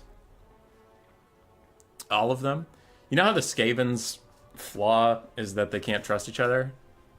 The vampires are very similar, but the vampires are a much more... I'm trying to think of the right word for it, but like... ignorant, I guess I would go with it. Especially the fucking Necrarchs. Especially the Necrarchs, because their whole thing, like, the Blood Dragons are the most understandable, right? Where they make other vampires, and they say, hey, I made you because you're the best goddamn warrior I've ever seen. Go out there and kill some stuff. I'm leaving. I'm not going to hang around you too much. And then most of the people that the Blood Dragons turn are absolutely not about it. Where they were like in the Red Duke, there was this, not a Grail Knight, I think he was a questing knight. There was a questing knight that impressed the Red Duke, and he said, hey, bro, I'm gonna turn you into a vampire. And the questing knight was like, no, fuck you, you piece of shit, I hate you so much. And he's like, here you go, bye, and he just leaves. So at least he doesn't hang around. The Necrarch's whole thing is like, man, I love Nagash so much. Nagash is so cool, he's such a smart man. Oh, I love Nagash. But also, I think everyone else is out to steal my magic powers.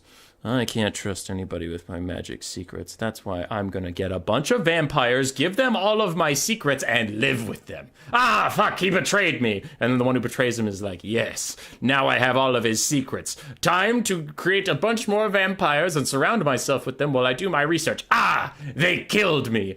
Yes. Now I have all of the master's research. Time to create a bunch of vampires, surround myself with them, and it's like, you're so bad at this. You're so bad at this. I am immortal. I will live forever. As long as I don't get murdered. What should I do? Create other things as powerful as me, as hungry as me, and as treacherous as me. And then live with them. Why? Don't know. Did it work for my master? Nope. Did it work for his? Nope. Did it work for Nagash? Nope. But it's gonna work for me. Ah, fuck. It didn't. It's like, Jesus Christ, vampires. Like, the Blood Dragons fucking got it. If for some reason you have to make more, just fuck off. Like, and I made you super powerful. Okay, thanks, bye. Figure it out. And he just leaves. He just leaves. And the Blood Dragons are totally fine. They are completely fine because they don't just sit in a room stabbing each other to death. Ugh. It's painful. I mean, it's like, I'm not saying it's bad writing. That's consistent. Like, it's their nature and it's their flaw, and it's really good writing around a flaw. But it is funny to just like read the pages and you're like, no, he's gonna betray you like you did the other. God damn it.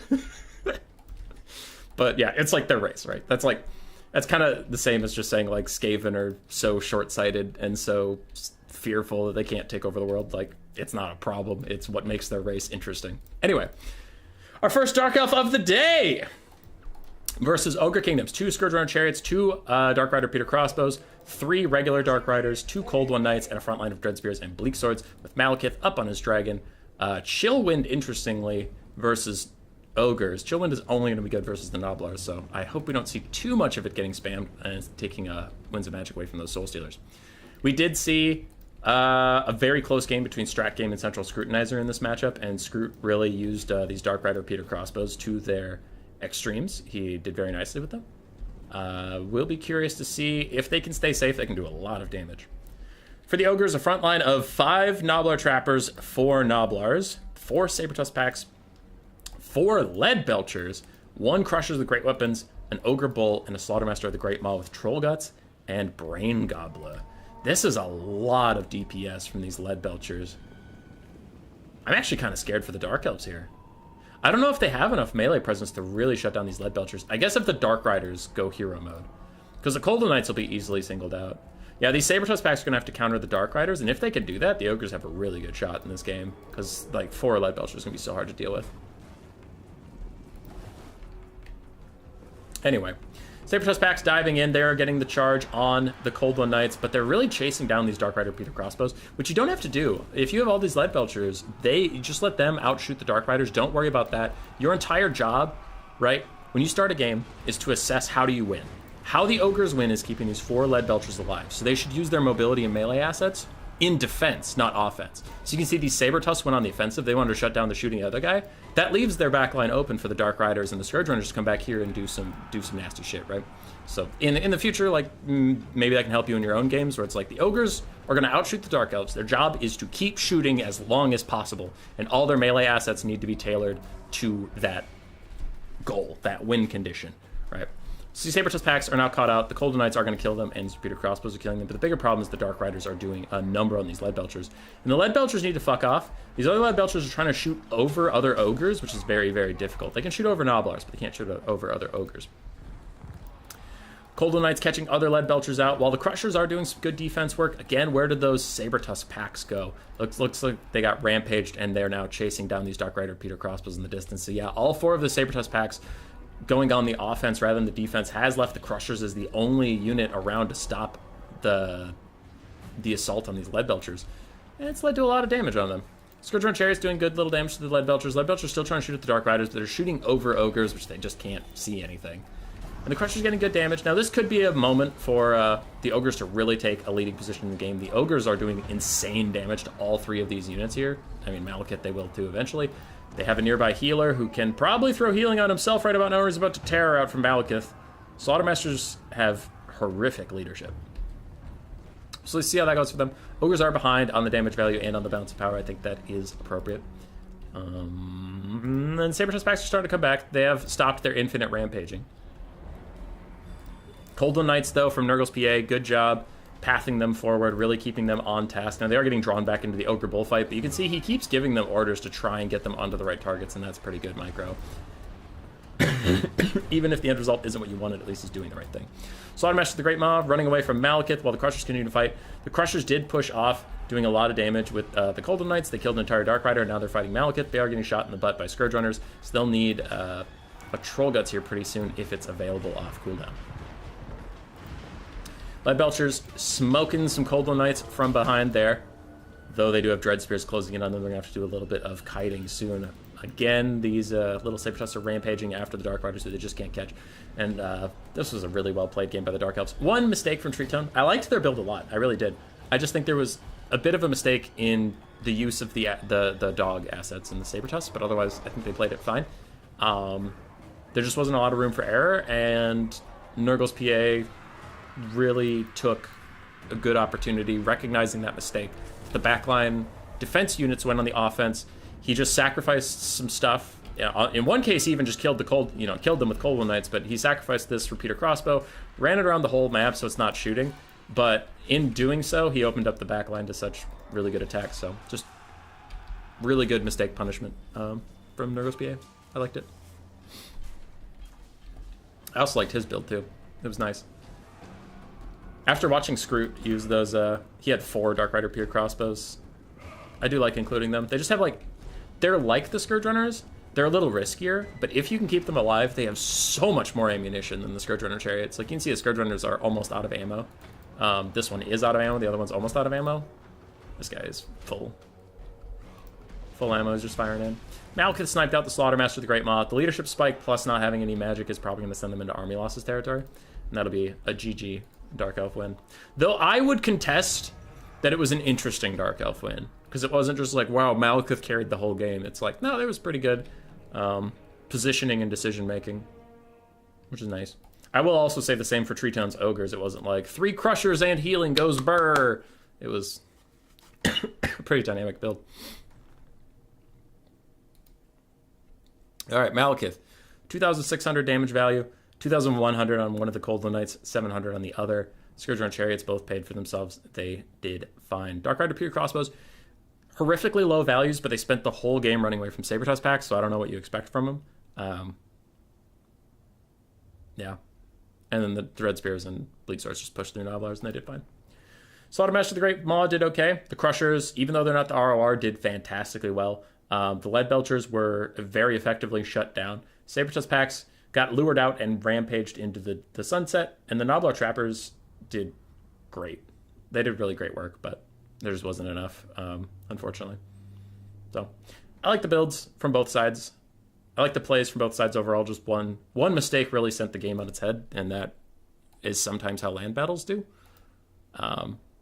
But some people like that. Some people get understandably frustrated when they're trying to learn land battles, and like one mistake can fuck you over like that. But yeah, some people like it, some people don't.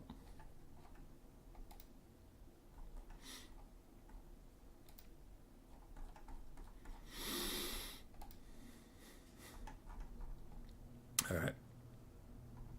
My voice is my voice is giving out a little bit. She is normal, right? Yeah, she's normal.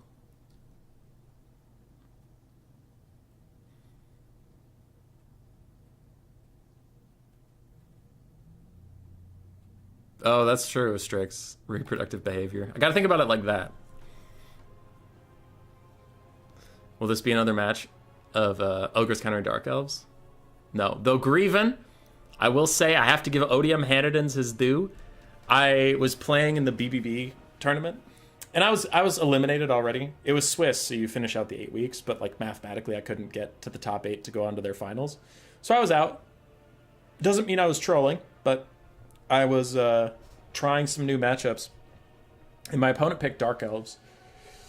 And I was looking around, I was like, you know, I don't have any good picks left here. I'll try Ogres. I'll see what all the fuss is about. And Ogres into Dark Elves actually felt even. It felt even. I won't go so far to say that Ogres counter Dark Elves, but I am routinely surprised by how poorly Cold One Knights do in that matchup. Because they can do okay, but there's more often than not that they just get fucking bodied. So then, without that cav superiority that I kind of assumed with anti-large arm-piercing cav, I kind of assumed the Dark Elves would win the mobility game. When they don't, it gets a lot scarier because their front line's not winning. Dread Spears and Blackguard are good in the matchup, but they're not going to win it, right? Ogre Bulls are really cost-effective at killing basic infantry, especially without archer support.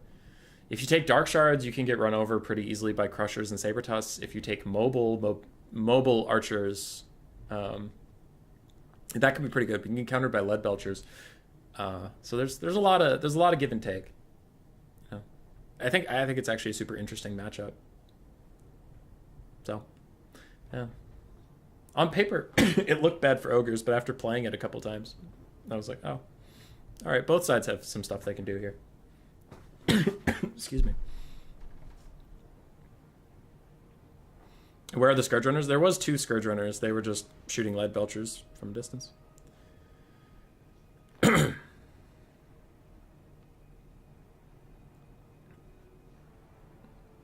Ogre counter Dark Elves. Did Odium finally convince you? I think it's an even matchup. Cheers. All right, Mr. Casual. See you around. Looks like we have some High Elves. Knighthood, if you're still around, your favorite factions could be here. And I need something. I need something to drink. So BRB.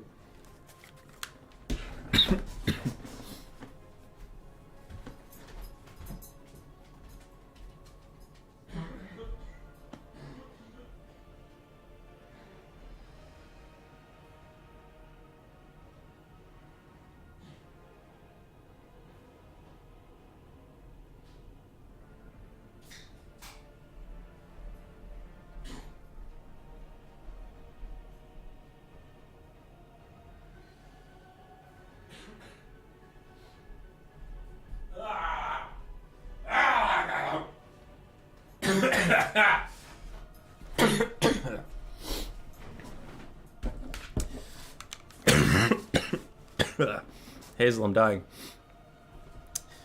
This stream is sponsored by Coors Light. Well, this is Coors Edge. It's non-alcoholic, but Coors anything.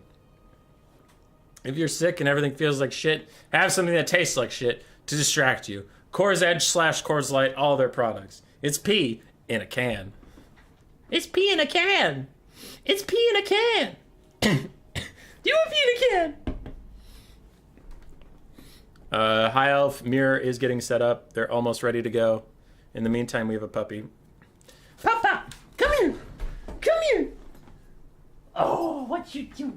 You getting sleepy? You getting sleepy? Yeah, she's getting sleepy. She normally... Look at the camera on the top right. She normally has a spot over there by the window. For some reason, she kept laying down by the door. So I just moved her bed over to the door. I'm sick of being sick. It sucks.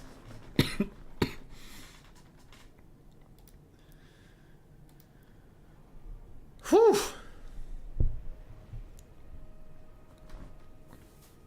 Imric versus Plague of Rust Archers incoming.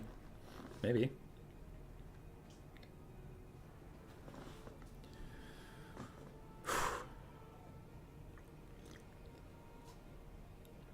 Yeah. Grievin' for sure. It was a meme on the channel. Because I had insisted that it was good for the Dark Elves. And it was like, my reasoning was, Dread Spears are really good, Blackguard of Nagaround are really good, Scourgerunners are really good, Malice and Malekith are good for different reasons. Dark Shards are good, like all these things, and then people would bring... I think someone took Morathi Double Manticore. It was Phoenix King. Phoenix King took Morathi Double Manticore, landed her one time, the ogres slowed her, jumped on her, and insta-killed her. And then chat was like, so good for the Dark Elves. And I'm like, alright, Morathi's not a real pick here, you guys. And then the next person I think took fucking Hellebron or Lokir. I don't remember which. Similar thing happened, and I'm like, alright, so maybe take a real Lord, you guys. And then the next person took fucking a front line of Bleak Swords, not Dread Spears, versus an all-large thing. And I was like, guys! What is this? So that tournament, chat was just making fun of me because they're like, oh yeah, Dark Elf's so good into ogres. And I'm like, these are troll-ass fucking builds! So, yeah, that was a good stream. Good stream, good meme. You still got COVID systems? Nah. Not really. So, yeah, I've been sick for like a month. I went to Chicago, caught like a cold or something, got over that. Grace came home from a concert, got me COVID, got over that. And then this thing is, I just went to the doctor's for it today, actually. This is a post-COVID, like, you've been coughing and sneezing and shit so much, all of your tubes are inflamed, you know? So I ended up, they think I got an infection, like, just because COVID tore all my shit up, and then, like, bacteria was like, ooh, yes, I would like to live in your lungs. So we're getting through it. What up, Platty?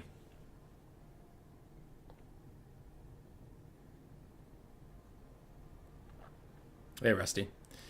The High Elf Mirror is on. If you want a game 3 between these two, you want Tree Tone to win. If you want to get on to finals, feel free to root for RTK. And it's an Imric matchup. Let's go.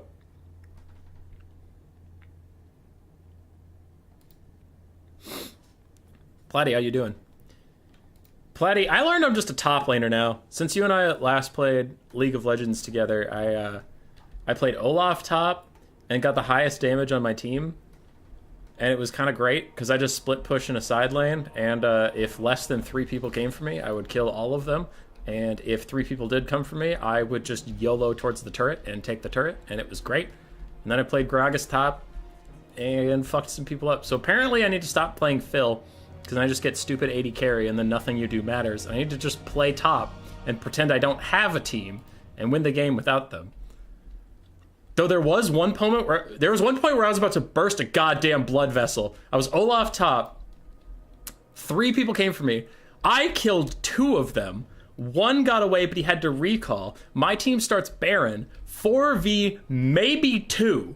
4v2 Baron. All of them sit in the Baron pit. No one checks the back of the Baron. No one's like, huh, the enemy could be here. The jungler uses a blast cone to get in, smites the Baron out from under him, flashes out. So they lost the Baron because no one felt like blocking at all. And then they said, nice job getting caught, Olaf. And I'm like, what do you mean? Nice job getting caught? You fucking piece of shit.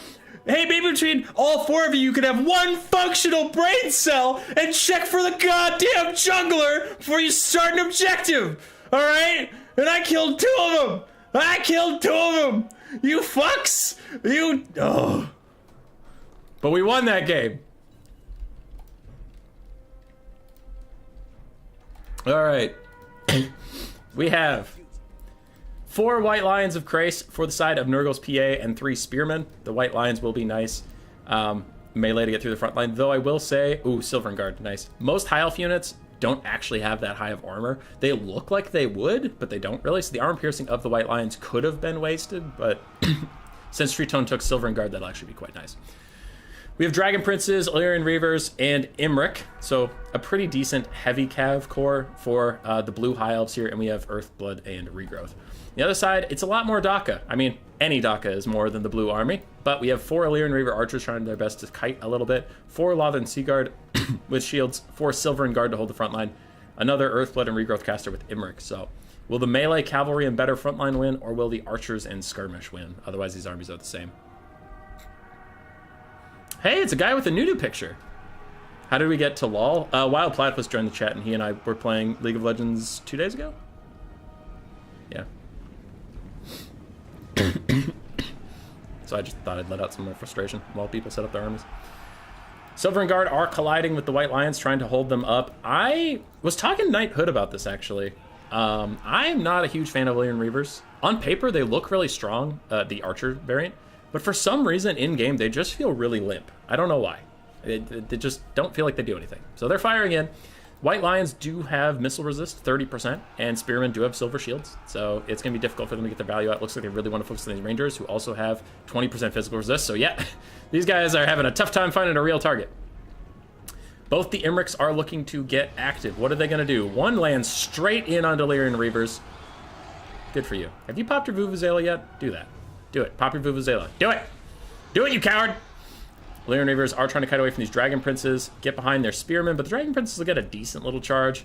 It's like watching a lion herd a bunch of cattle and, oh, the breath attack into the cattle! Okay, it didn't do as much damage as I thought. Don't breath attack cattle, you guys. Don't do it.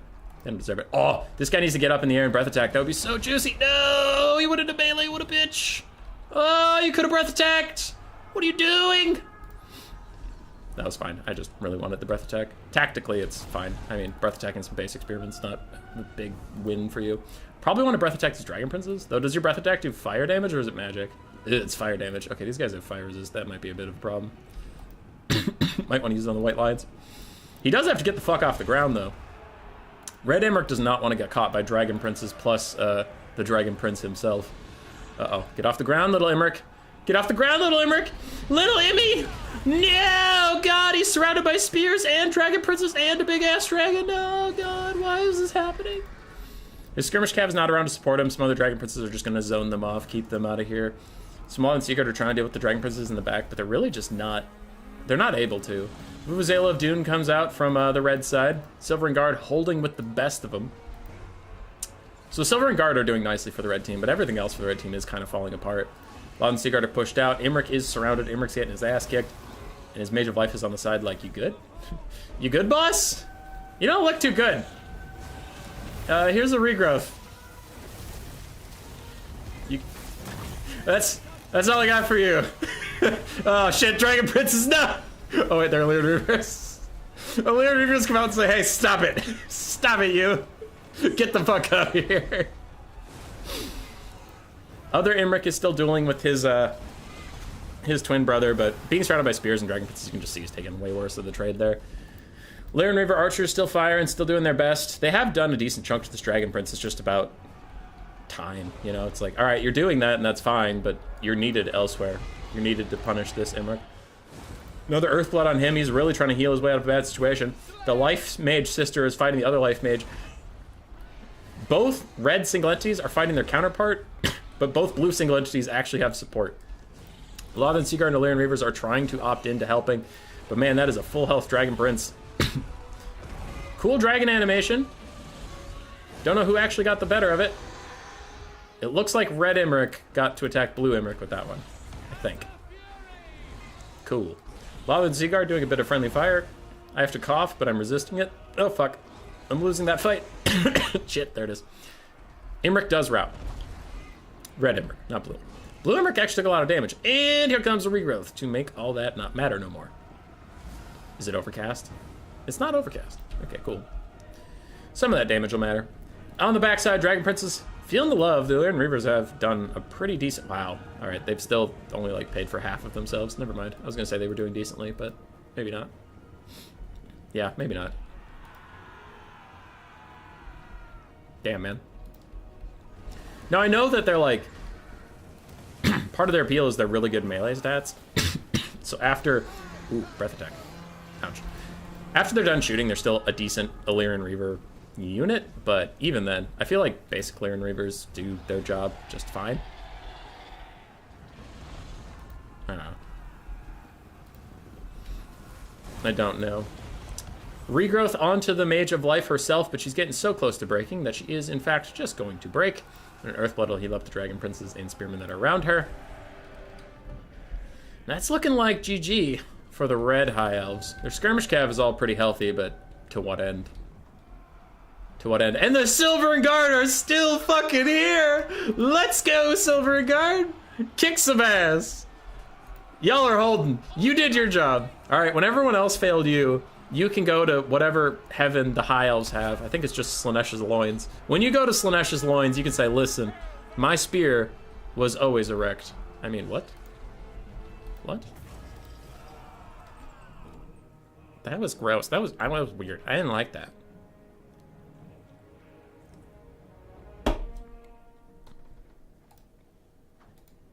Nice job, Nurgle's PA. Well played to Tree Tone as well. 2,800 on the Dragon Prince that helps around Imric. 500 on the other one that just got skirmished for a long time. 1,900 on there. Imric. White Lions did okay. They struggled a bit. 900 damage on that Ranger is actually pretty good. Spearman did okay. And then Reverse did fine. Hey, Violurple, how you doing, man? How you doing? 1,900 on Imric. On the other side, whoa, do they get similar value? They got, like, the same value. Nice. Silver and Guard held forever. That was awesome. I kind of thought that the White Lions would chew through them, but they did not. Loth and Sea Guard struggled a bit. Mostly because, like, you're paying for shields and stuff when there was no counter firing. Not that Tree Tone could have known that, but now the shields were kind of wasted, so they're just more expensive. And Illyrian Reaver Archers, like, they did some stuff. I don't believe in them. They weren't terrible. I just don't really believe in them. So, GG's. GG's to both players. Guten Abend indeed, Caradoc. How you doing? The Gate S Deer. Oh, okay. Nurgle's PA just left me. All right, that's fine. We are on to finals. We are on to finals. It is Nurgle's PA versus Licinia. And Tree Tone has dropped out. The person I actually predicted to win the whole tournament is knocked out by Nurgle's PA. The person I low-key think is the best player at this tournament is still in it, though, which is Licinia. But I didn't actually vote for them, so I don't get to claim the rewards if they win. I just get to kind of look at the camera like,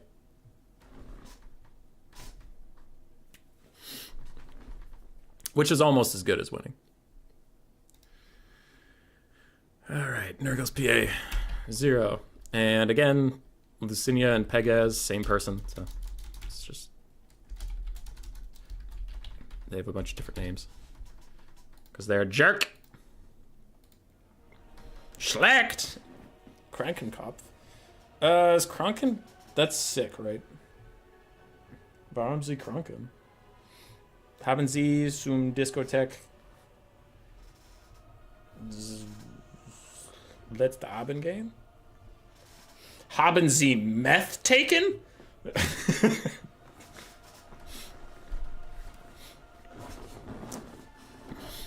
Alright. I just showed up too fat. Oh, you're talking to Fat Kid at Recess, but I read that straight, Violurple, so it's doing good. I just showed up too fat. It's like, what? What? Does your weight change significantly enough from place to place that that can be a statement you make? I could have shown up skinny, but I didn't. Stop it, Plague Bearer. I refuse.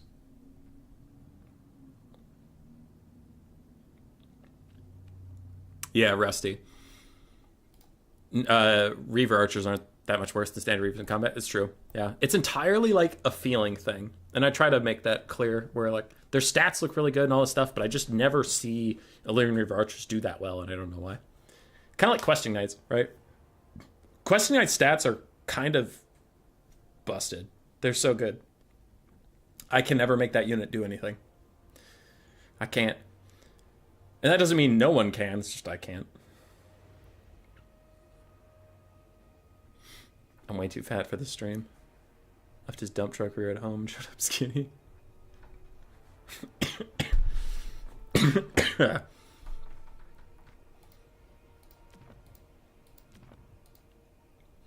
Alright, is it actually Bretonia versus Coast, or what are we doing here?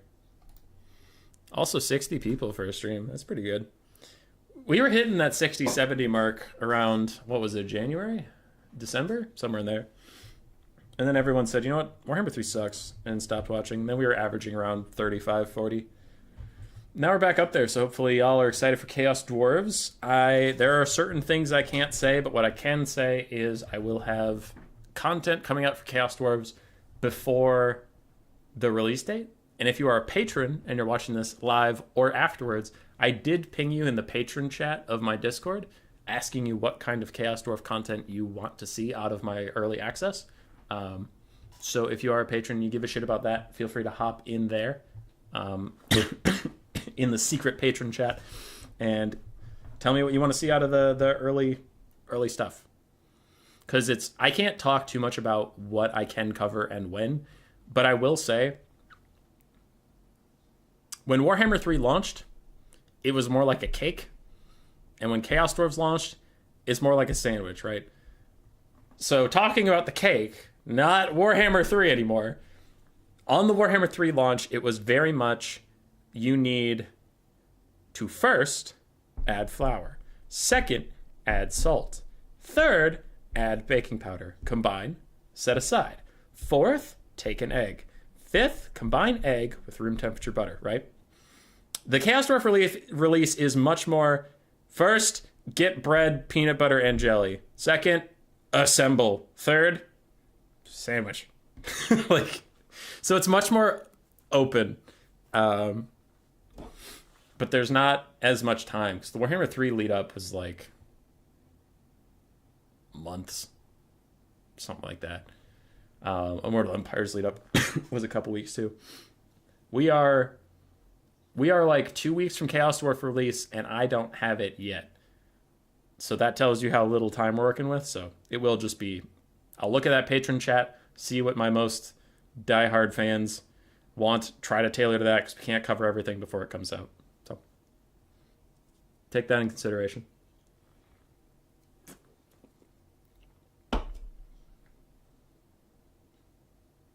Don't do this while I'm hungry. Sorry. It's funny because I have one piece of content I think people are going to enjoy, but it requires foreplanning that I can't announce. So I'm trying to set everything up for it. And then the day the embargo drops on this piece of content, I need to be like, hey, everybody, this piece of content's happening. And then it goes live in like 6 hours. Because it requires community participation.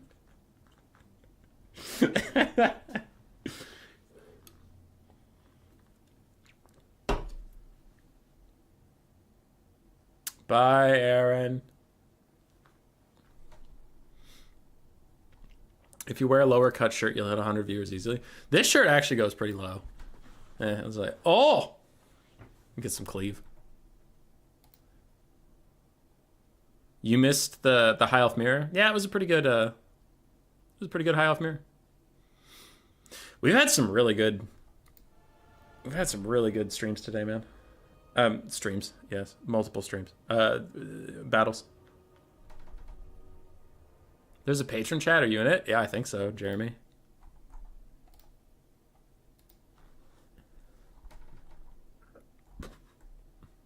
Jeremy, you're not in it. Are you on my Patreon?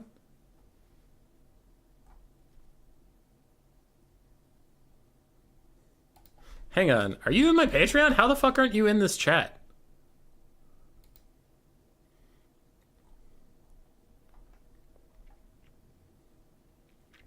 Clan Rictus. Yeah, you're a patron. That's weird. Another one of my patrons lost their roles recently too. I don't know. Might have been a Discord thing. Yeah, Jeremy, ping me somewhere in the server and I'll give you those roles back. But yes, you're supposed to be in there.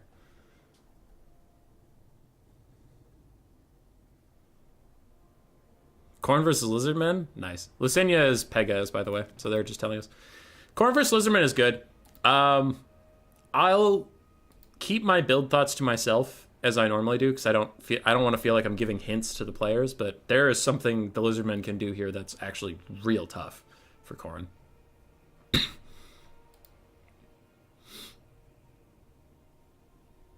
You're not in the Patreon chat? God damn it, Knighthood.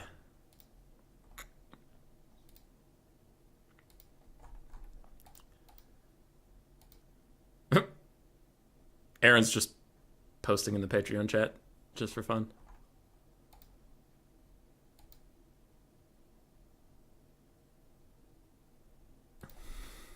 Yeah, you should have been a patron because when you become a patron, it's supposed to link to your Discord and do it automatically. I think maybe Knighthood became a patron when he wasn't in the Discord? I don't know. I don't know. We can fix it. You don't think I am either? Aaron, you just posted there!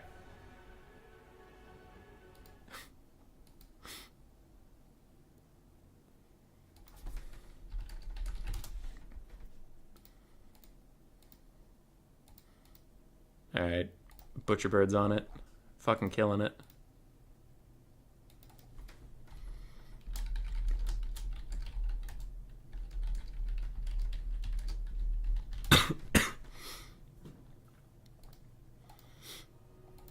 Okay.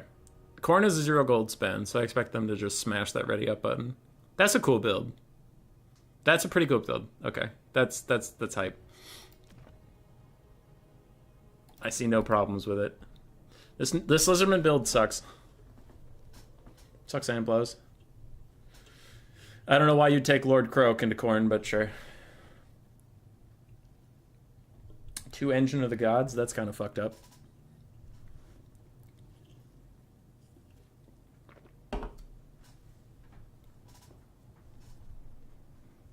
I was on, Skaven Dan was streaming. He had this little land battle tournament he threw together, but it was on like large army size, so 40 units and double the funds. I was playing Phoenix King's High Elves with my Lizardmen, and I was rewatching it later just to see what he thought of my build and stuff, and I had the ROR Carnosaur because I just had too much money. Like, I had a 40 stack and I had extra money, so I just got an ROR Carnosaur. Well, Phoenix King was kiting me, so I lost track because there's 40 units on the field, right? I lost track of where my Carnosaur was, and on his stream, he just watches it YOLO into some Shadow Warriors, kills like one of them, not a whole unit, kills a single Shadow Warrior, and while he's eating the elf, 4 full units of Shadow Warriors turn and Gatling gun his ass, and a bunch of Silver Helms Dragon Princes just run him down, and he fucking dies. And Skaven Dan's casket, he's like, well, Human Boy's Carnosaur's going in, and now it's going out. And like, it was fucking brutal. And on the stream, he's like, I don't know what he expected to accomplish there. And I'm like, dude, I wasn't looking at it. I was looking at the 39 other units on the field.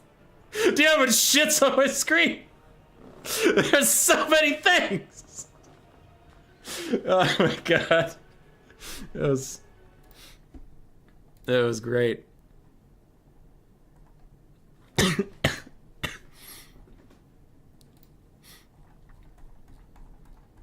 That was a good time.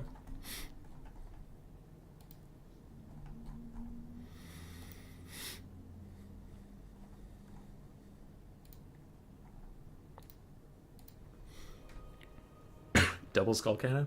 Yeah. Sorry, Nargos PA is thinking pretty hard about this build. I should get more aggressive about being like, hey, finish up. I don't like to. But it is something I should get better at. So, was it a good fight? Yeah, it was. It was. Vile Urple, you were also in there. We played in the semifinals. and you played Cathay into Skaven, you poor thing. And I was like, yes, tightly packed infantry formations. And on Ultra Funds, I could have Rattling Gunners without it being a waste of money. So I had the Purple Mortars for ranged pressure. I had a bunch of Green Globes to stop his infantry if he did rush me. And then I had 3 Rattling Guns in case Longmas existed. And then I had Death Runners behind him in case he had artillery. And it felt so awful. I was like, I have everything I could ever want, and I still have money left over. I don't know what Cathay can do in this matchup on Ultra Funds. Like, this is a shit matchup for Cathay with normal funds, but it gets worse with more. There's so much money.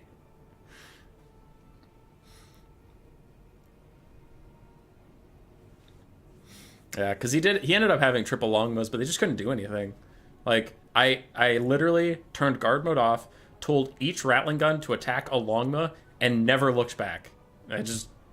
Alright, those Longmas are dead. If they ever come within range of my Rattlings, they're gonna die. And if they don't come in range of my Rattlings, then I traded an 850 gold unit for his, like, 1400 gold unit, and I'm just gonna move up on his front line and attack that while these things fuck off. Like, it was just horrific. Cathay couldn't do anything.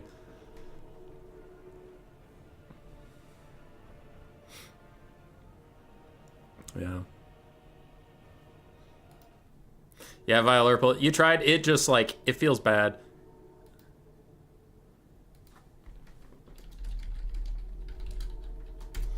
It feels bad. It's the same reason Skaven versus Dwarves is so hard. It's like, Cathay pays for an insane cheap frontline with heavy armor and a ton of melee defense.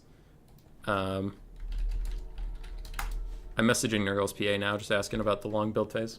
Try not to be a dick, but it's gone on for a bit now. Anyway, you're paying for a high armor, high melee defense frontline as Cathay. And Skaven go, great. We have armor-piercing ranged units, and they're ranged units. Like, we're not taking the melee fight with you. We don't care. Your ranged units have shields, which is great, except I do explosive damage in my ranged units, or they're Jezzails, which have shield breaker. Okay, cool. Then you have artillery. That's better than my artillery, but I'm just going to duel you with Jezzails. Anyway, Jezzails beat artillery. So there's nothing you have that counters my Jezzails in the ranged departments. The Jezzails and the Globes will just win the ranged fight no matter what. I'm not taking the melee fight that you have an advantage in. Doesn't matter. Your cavalry sucks, and I don't have any cavalry to contest it, so I'm not scared of your cavalry. It's not like you have a cav threat on me. You have some air cav that's pretty good, but Skaven have the best anti-air in the game between Howling Warp Gale, Jezzails, again, Rattling Guns if you bring them. Yeah, so it's just like Cathay's strengths. Skaven counter Cathay's strengths, and Skaven's weaknesses are also Cathay's weaknesses. Now, Skaven's Molder monsters are dog shit versus Cathay, because you have really good pikemen, you have amazing archers, but it's like, okay, I just won't take Rat Ogres. Alright. Not a huge loss. So, yeah, it's tough.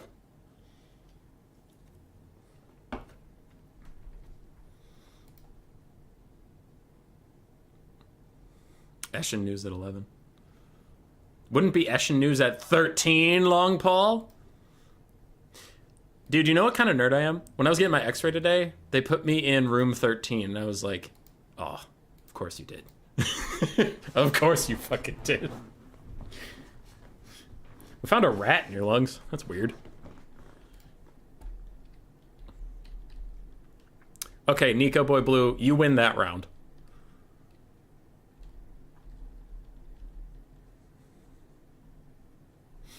It's such a different game, yeah. I've been playing competitive multiplayer for 3 years. Because I've been doing the channel for 2 years, and I played for a year before that. So 3.5 years, yeah.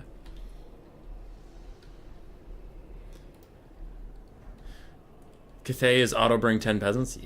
Okay, so the thing I didn't want to mention at the start to not give anybody any hints is I have had really good success in this matchup with the ROR Dreadsaurian for the -8 leadership aura, which lowers demonic units' leadership, you know, so they'll disintegrate faster. And Minotaurs don't have the best leadership, so lowering their leadership can also get them to terror out. So the Shredder of Lustria with a Life Salon and a Rev Crystal to heal it up. And then the Marauder Horseman of Khorne, he can only bring max 4 if he really wants to shoot the Dread Saurian. And then you can just kind of out-heal it, plus counter-skirmish them with some Chameleon Skinks stuff. So the RO Dread Saurian is actually insane in this matchup. So I didn't want to say that beforehand and give anybody any hints or anything. It's just, it's just good sportsmanship for me to not really comment on what's strong for each player, especially in a newbie tournament. Because if it's 2 old pros, like Alfredino versus, like, Felcon, I can say whatever I want because they're better than me anyway, so they know, right? But in a new player tournament, I'm not going to comment on what builds I think are good because that's just not sportsmanly.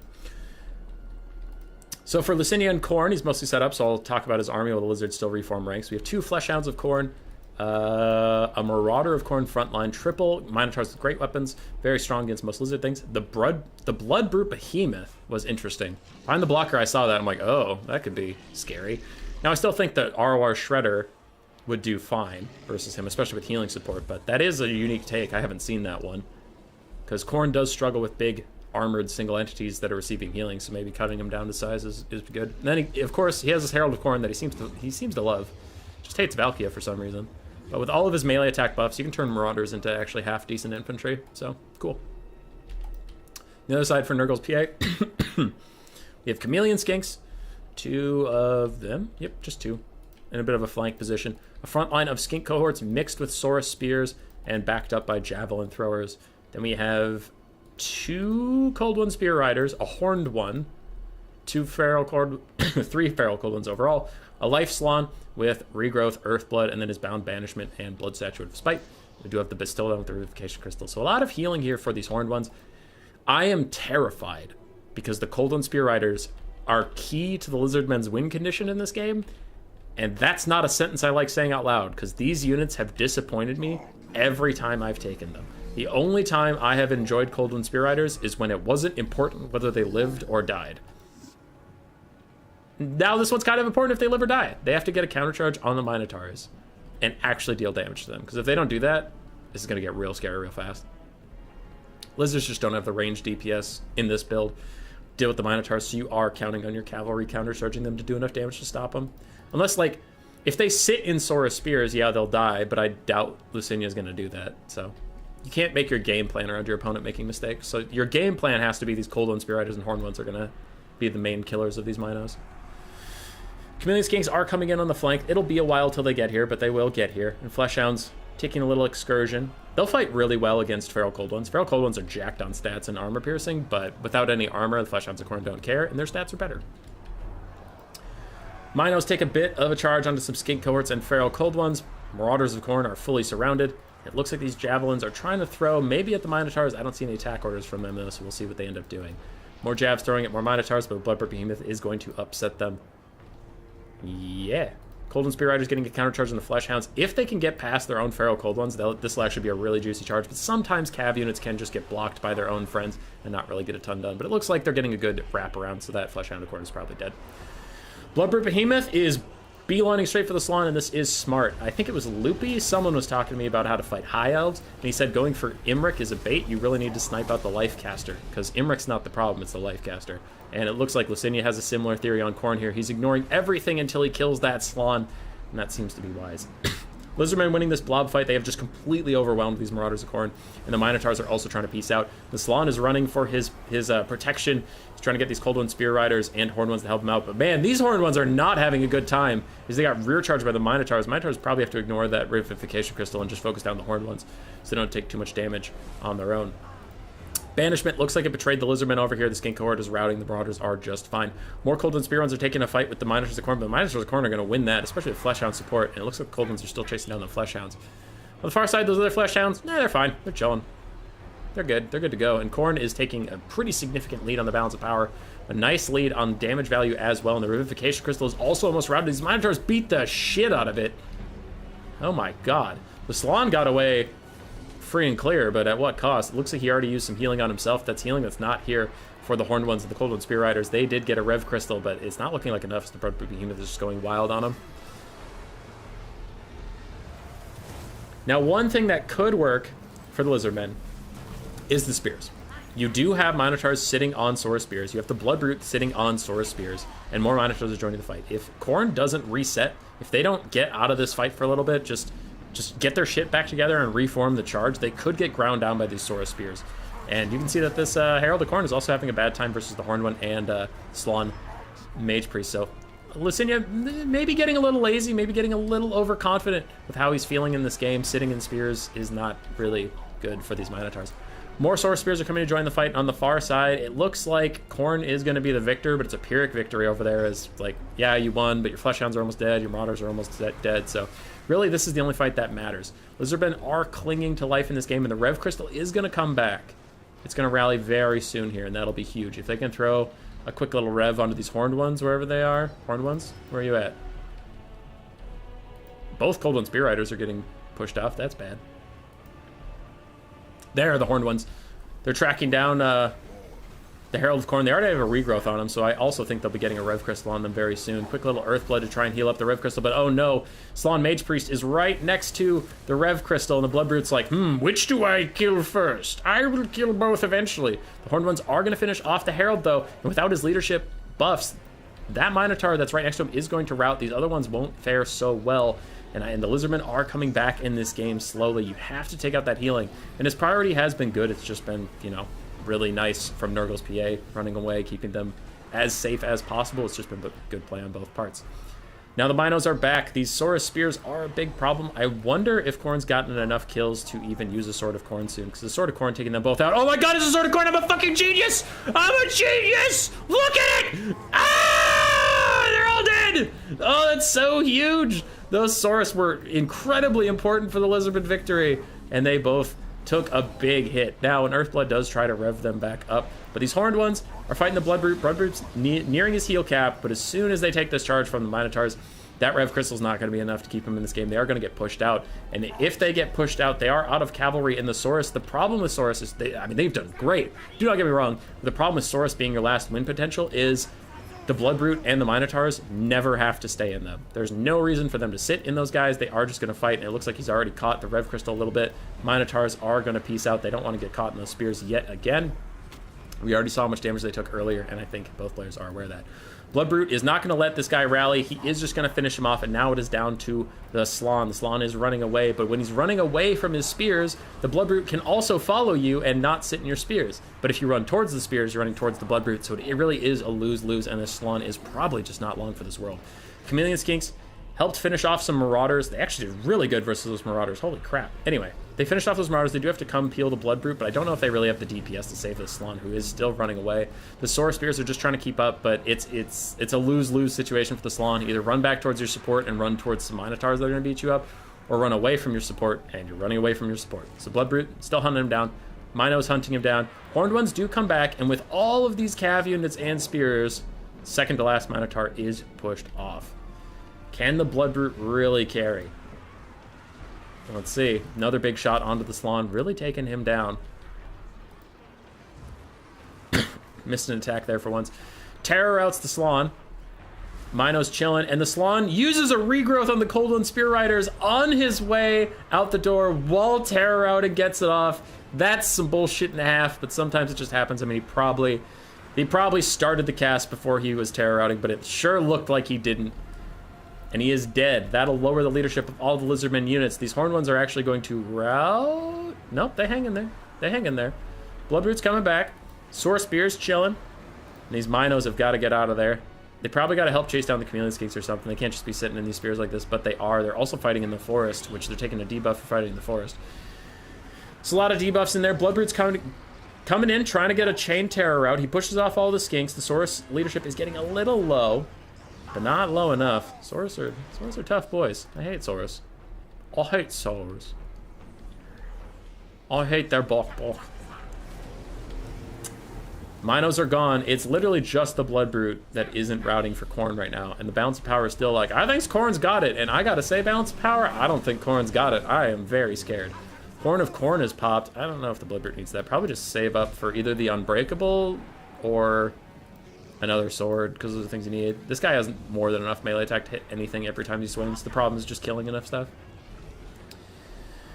Bloodbrute sitting in spears. Again, he really has to be cycle charging out into stuff that isn't these spears, and he has to wait for support to come back, like these Minos, like these Marauders. He's got to do some stuff. Now, he is worried about the Chameleon Skinks. Maybe he can attack them.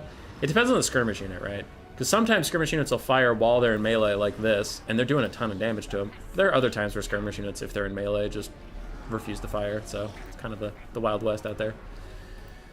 Khorne chasing down the Skink cohort. Bloodbrute still trying to chase down these Chameleon Skinks, and the Balance of Power really thinks Khorne has this, but I am extremely concerned as the Bloodbrute continues to fight. But these Marauders are about to abandon him yet again, down to, yep, negative leadership. They shatter even. Bloodbrute getting shot in the face by these Chameleon Skinks. Big charge from him, though. Takes, maybe 20% health. 10% health off that Skink in one shot. Khorne chasing off this Skink cohort unit.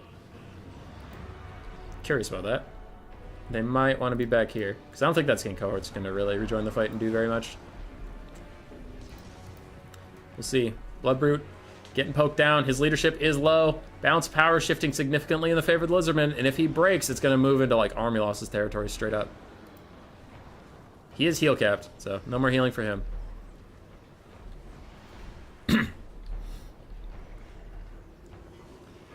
His leadership goes negative. He breaks. You see that big shift in the balance of power. Actually doesn't go into army losses. But the Chameleon King still shooting him on his way out is huge. Because now his leadership is so low, he might not rally, even if he gets away, and his Chameleon Kings are just poking him down. How much do you believe in these 9 wounded-ass Minotaurs? Not enough, as army losses will hit them. GG.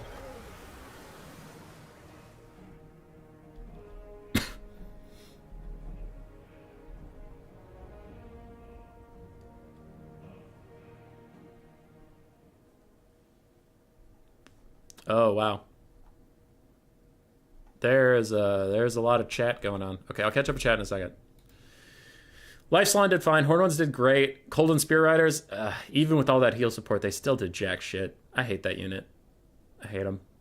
They really need buffs. But the Horned Ones did fantastically.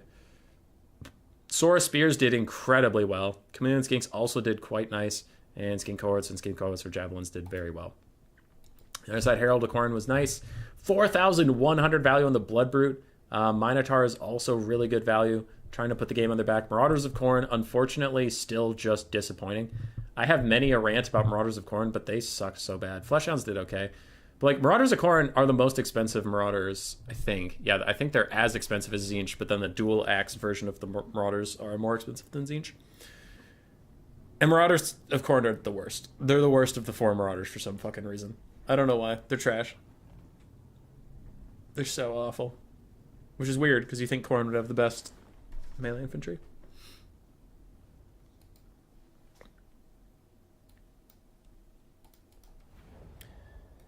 Alright.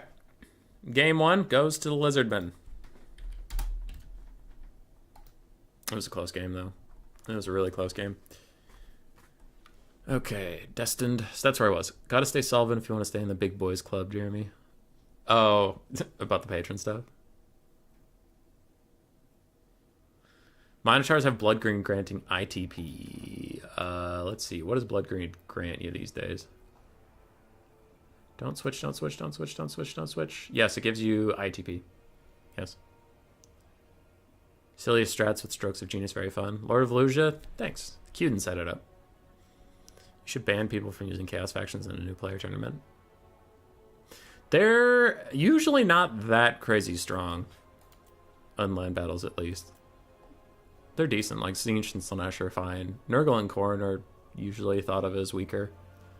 But, I mean, that's just, like, general opinion. There's certain people that think Khorne's really strong, there's people that think Nurgle's really strong, there's people that think both, but...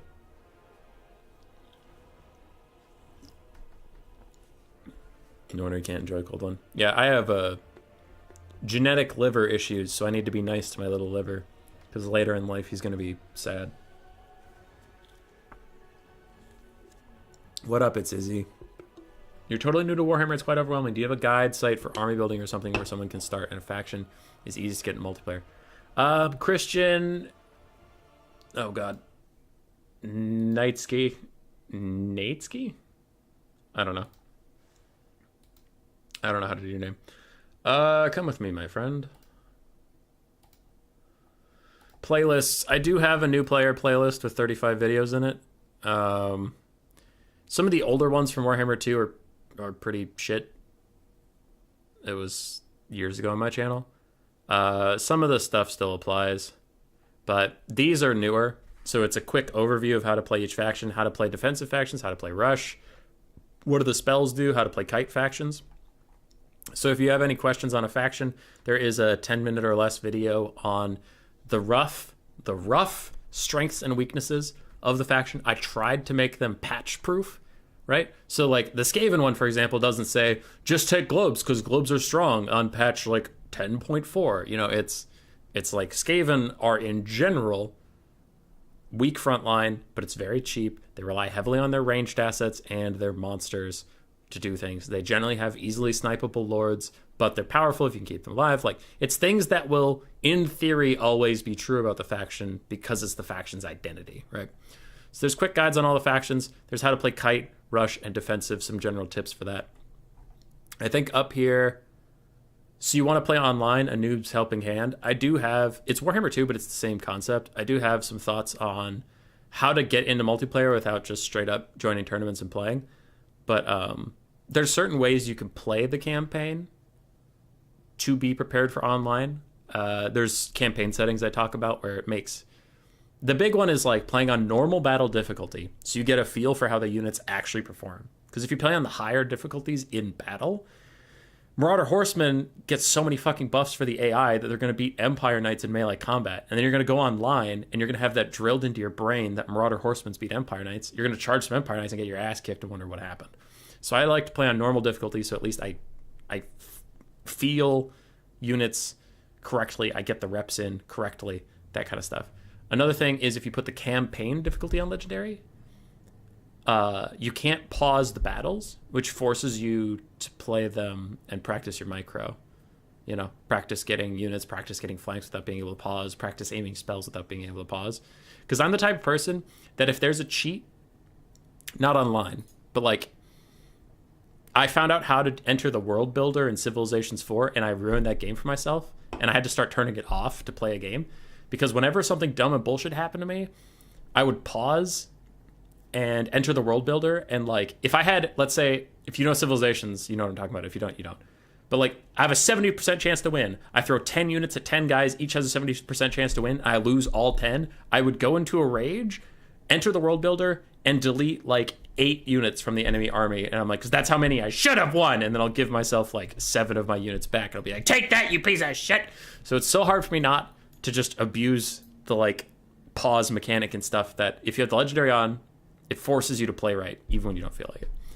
So that's the campaign stuff. There's also what factions to start with. That's also true because, again, it's about their faction identity. So like certain factions, their identity is easier to play with than others.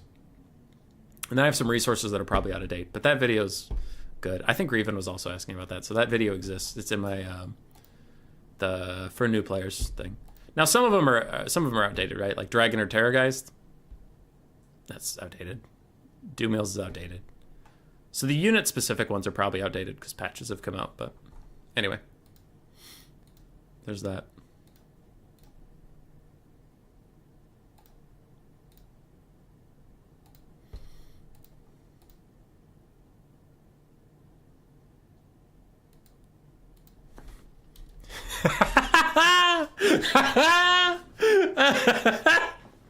Lucidia types to me and he says in quotations, they can sit in Sora Spears, but I doubt Lucidia's gonna do that, is my favorite sentence from the entire stream because they ended up sitting in Sora Spears. That shit's so funny. I remember I wasn't streaming, but I was playing with the Phoenix King and I was pissed coming out of the game. Oh, I have to get caught up on chat. Okay, I'll finish this quick and then I'll get caught up. I was pissed coming out of the game because I ran Khorne Chaos Marauders into High Elf Spearmen, quote unquote. Right. So I had Chaos Warriors of Khorne, buffed up by the Horn of Khorne and buffed up by a Blood Shrine. And the Spearmen were still there at the end of the game. My Chaos Warriors couldn't get through basic High Elf Spearmen, quote unquote. And I came out of the game, I was messaging him, and he's like one of my mods, we talk, right? And I was messaging him, and I'm like, dude, what the fuck is that bullshit-ass faction? High Elves are such garbage. I hate fucking High Elves. I can't even get into your fucking spear box. With Chaos Warriors, Blood Shrines, all this shit. I can't even get through 500 gold fucking spearmen. This is bullshit. This is absolute bullshit. And he just says, those are Silver and Guard. Ah, never mind. More melee defense, way more armor, higher leadership, entirely different unit. Yeah, dude, I hate that so many of the symbols look the same. Like, Spearmen and Silver Guard have the same flag, but you need to handle them fundamentally differently. Like, because Chaos Warriors, I can give them all the melee attack buffs in the world, but Silver Guard have insane melee defense and really high armor, so I need to either get an armor-piercing unit on them or just walk past them. But my brain during the battle was like, those are spearmen, so I'm going to do this thing, and it's going to get them through in about this much time, and they can get onto the back line. And then, like, 2 minutes later, they're still fighting these spearmen and not stopping the Lothern Sea Guard from shooting my flesh hounds. And I'm like, will you kill those fucking spearmen? But, yeah. So, Licinia, I feel you. I feel like sometimes you think a unit is something else, and you throw away the entire game. What faction is easiest to get in multiplayer? We handled that, so I'll move on. I think in Warhammer 3, it's probably Cathay, Dwarves, Khorne. No, I'm not saying the best factions, I'm saying the easiest. Cathay, Dwarves, Khorne. Maybe Beastmen. Maybe. You'll lose a lot of games as Beastmen without being really good at them, but the concept is simple. It's like, run at them. There's other ways to play them, but if you're new, you can take Beastmen, run at your opponent, and have pretty alright results.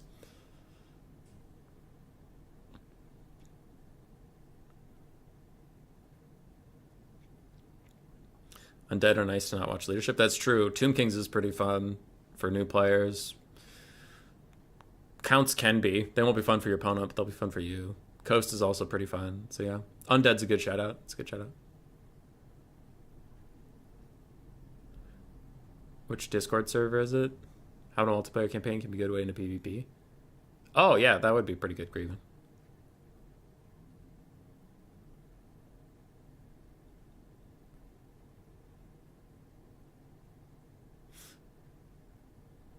We'll just try playing and watching some games. That's fair.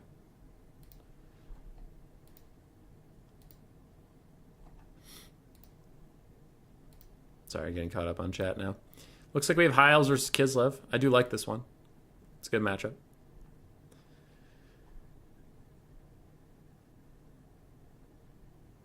World build to your heart's content. Yeah.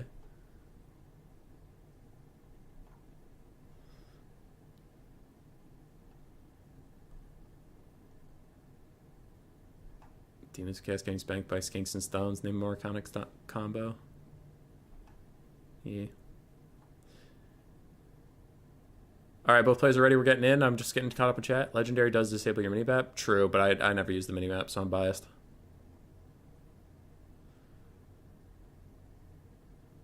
Control W haunts me. Yeah. Thank you for your insides. I'm trying to think what Demon Lord would say that. Don't even really eat you. I have to pee really bad. Do you think I can make it? All right. Go for it!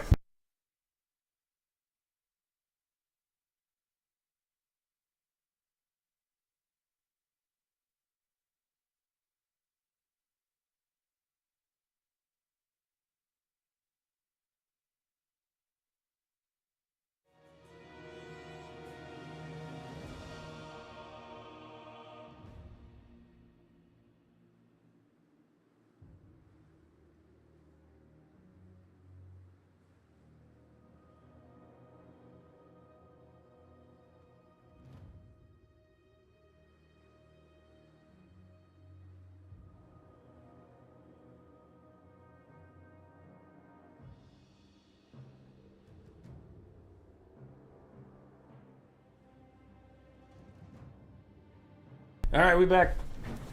We're back. You hate that skeletons and graveyard have the same symbol? Oh, that's so true. Grieven. That's fair. I can't believe I fell for Control W. Oh. Yeah, Control W...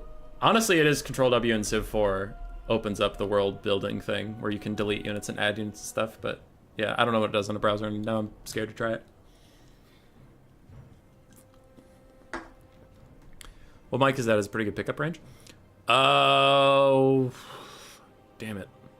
It's a Hyper... That's it. It's the HyperX Quadcast. It's about $100. It's the nicest microphone I could get at a Best Buy during COVID. So it's probably not the best microphone that exists, but it's worked for me so far. And I've dropped it twice and it still works, so chilling. Dude, Beastmen need hide micro and skirmish. Yeah, I was saying that you can do like a brain dead rush build at a pretty low level and do okay. Like, just grab some Minotaurs, Centaurs, Gores, run at them. You'll do all right. I did preface it by saying you wouldn't win a ton of games, but...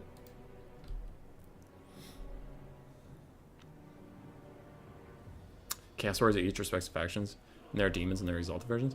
Demonic Crumbling is really, really tough to stomach. Dank's nukes. It's really tough to stomach it, because if you fall below 0 leadership for even a second, you're going to take so much damage that you're probably not coming back.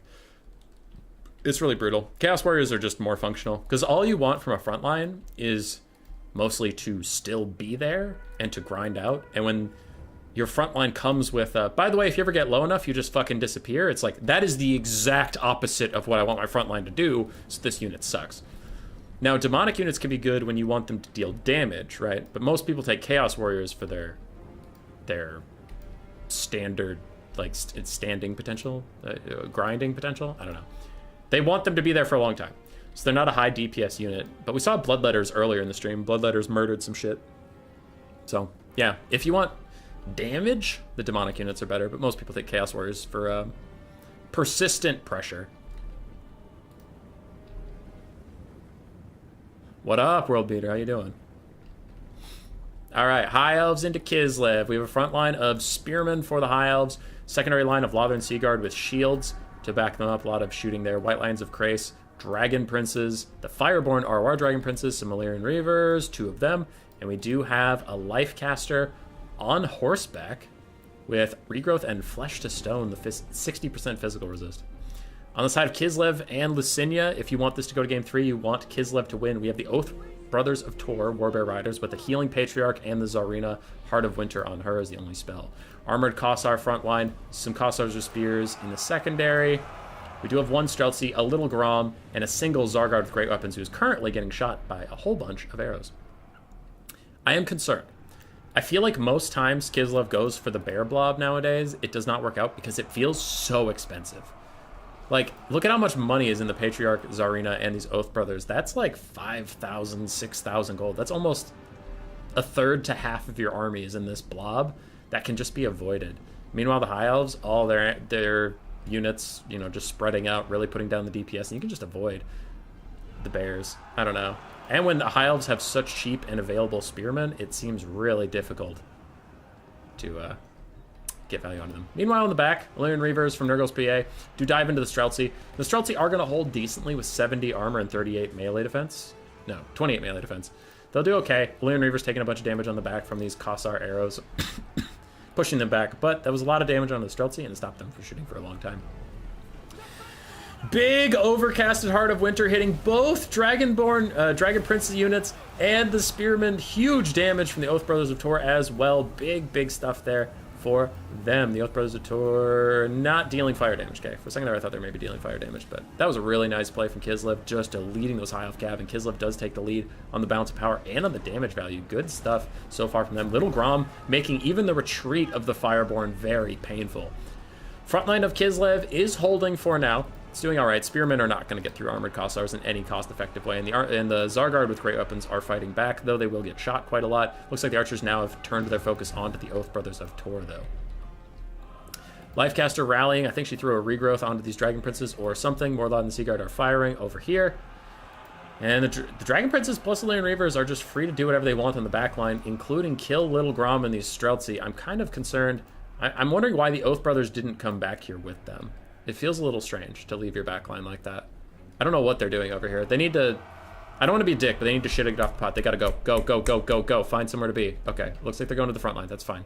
But, like, regrouping to kind of go back here, but then decide not to, and then go over here, it's like, you gotta just pick one. Pick one and go, because your back line's dying, your front line's dying, and you can't sit in the forest.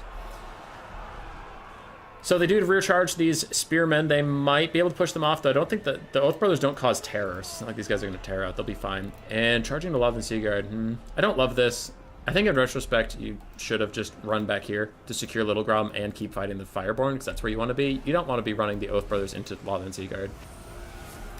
They're middling spearmen units because they're mixed between spears and archers, but like they're still spears, right? Dragon Princes get a rear charge, and now Flesh to Stone on the Lothern Seaguard and a regrowth on the Dragon Princes. This could be a tough little pickle for Kislev to get out of. Now I do wonder, with Standard Ground popped, he might have some healing to throw out. Maybe he has a Silic's Lullaby he wants to use soon. But the passive healing overall in Zarina, she probably has a Heart of Winter soon. I wouldn't hate to see it on these 3 clumped up units if it's undercast. If it's overcast, maybe save it for a better target, but undercast, you could just get rid of those guys. Backline is forfeit. Little Grom's about to die too, and that is a pretty huge play for the High Elves to come back in this game. Dragon Prince is pushed off. I don't even see their flag anymore, so they're either shattered or dead. Yeah, they're shattered. Lothern Seaguard getting close to routing, but you can see that these Oath Brothers of Tor, healing or not, your healing cap's getting within range. You still have 1 Silic's Lullaby, so maybe that'll help you out later.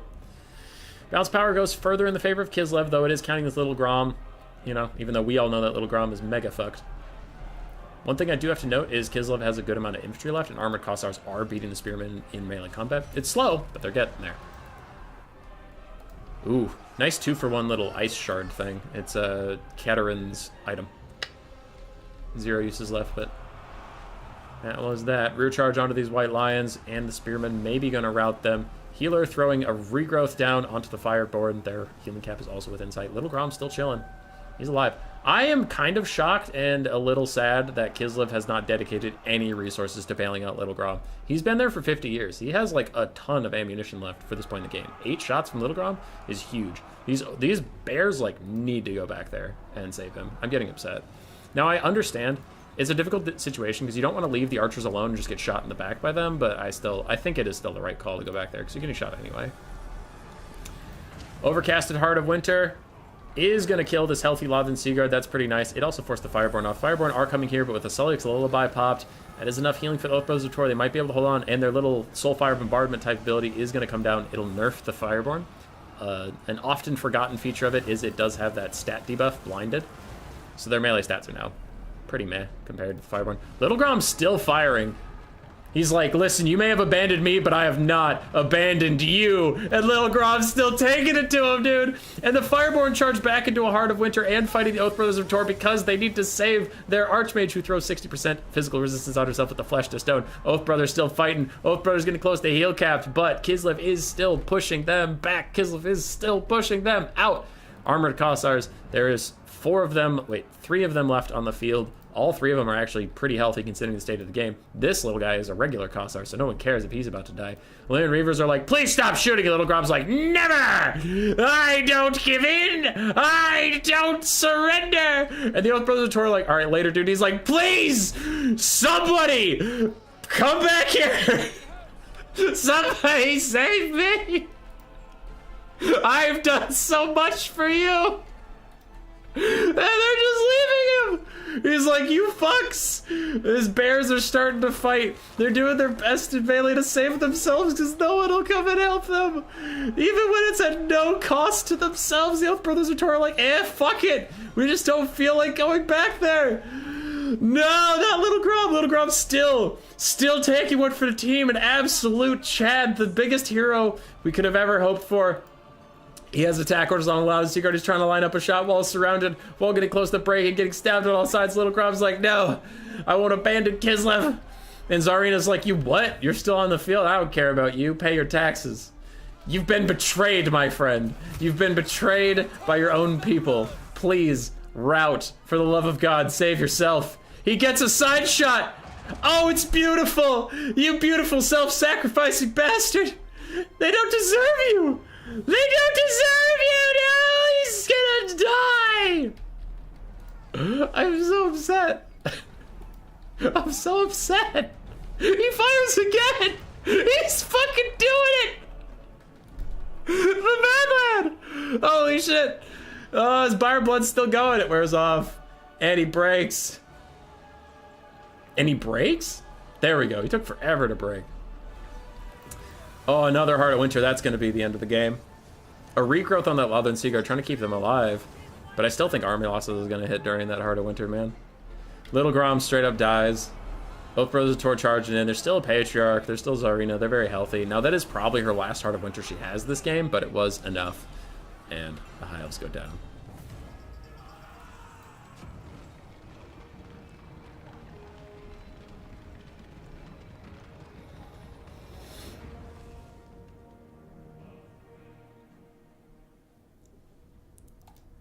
In the words of a wise man from Mortal Empire's campaign, Kislev! Lifecaster, I mean, just did Lifecaster stuff. Dragon Princes, the Fireborn did well. These other guys struggled. Like, they got caught in a Heart of Winter and Bears, and they just did not have a good time.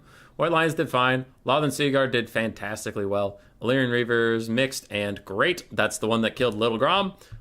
Basic Spearmen held for a while, but they're nothing compared to Armored Khazars.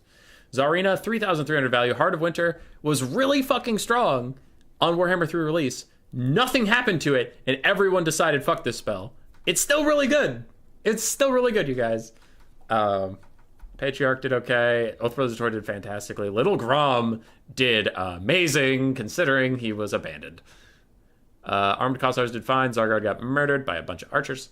Not exactly their fault. And Khazars and Streltsies did okay. So, GG.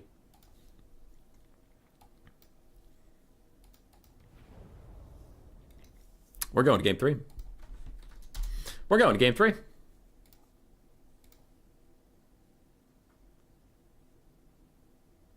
Oh, Control W closes tabs. Thanks. Thanks, Thomas. Here, Nap, who the hell decided we need jobs and can't go back to hunter-gatherers? But if we were hunter-gatherers, we wouldn't have Total War.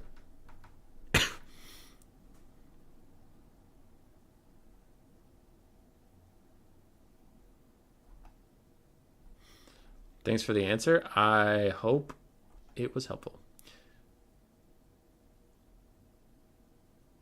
Lots of magic damage in that bear blob. Flesh to Stone not doing anything. Are the Aurora Bears magic? Wow, the Aurora Bears are magic damage. Good shout out there. I didn't know that. Long Paul. Little Grom's cool when it doesn't shoot a tree. True.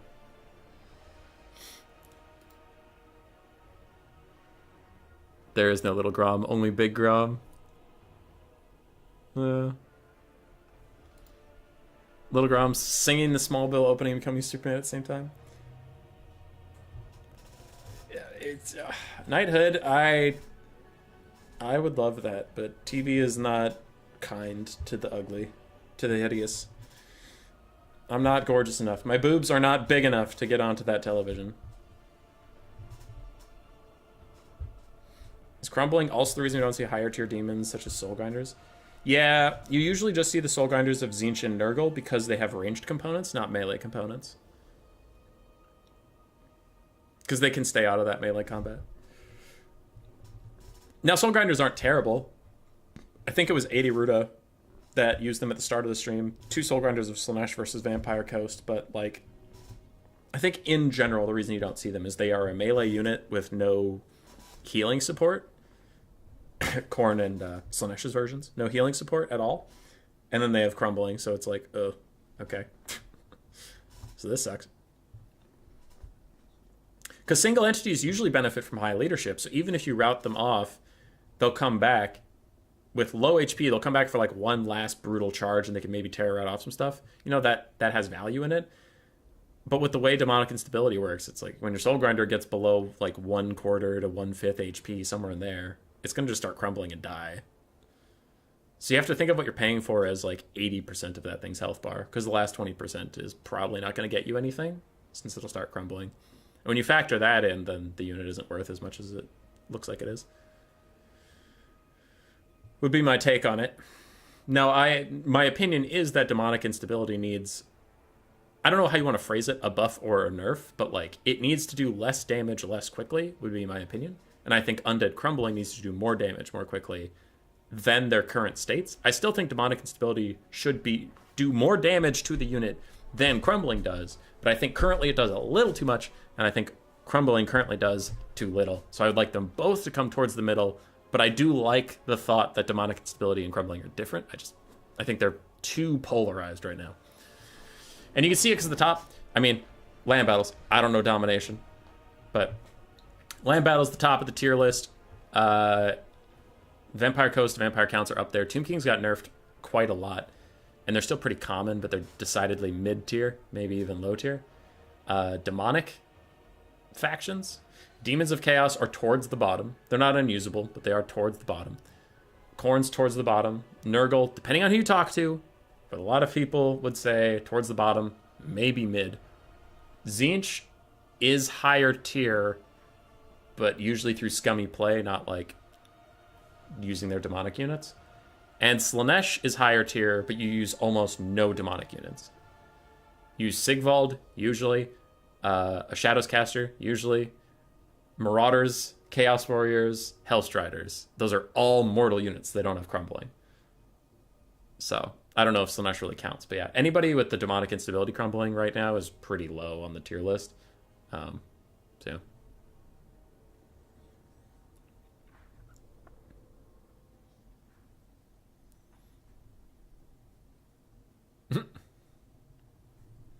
You already did a hot tub stream? I did. That was a pretty good joke because it was in Grace's dad's hot tub. He had just gotten it and he was pretty excited one Christmas. So we were hot tubbing before opening presents, and I had a funny idea because you guys were harassing me about a hot tub stream. So I'm like, I'm in a hot tub. So I pulled out my phone and just started taking a video and pretended that like the video cut out or something. But in that little short video, you can hear Grace's dad in the background go, "What?" Because I didn't tell him what I was doing. So I was like, "Hey guys, just doing the hot tub stream here for 1K subs," and oh shit, oh fuck, and like I'm pretending that the phone is glitching out or something, but in the background just hear Paul, "What?" And then after I was done with it, he was like, "Oh no, is your phone okay?" And I was like, "No, that was the bit. We're good." And he's like, "Oh, okay, whatever, man."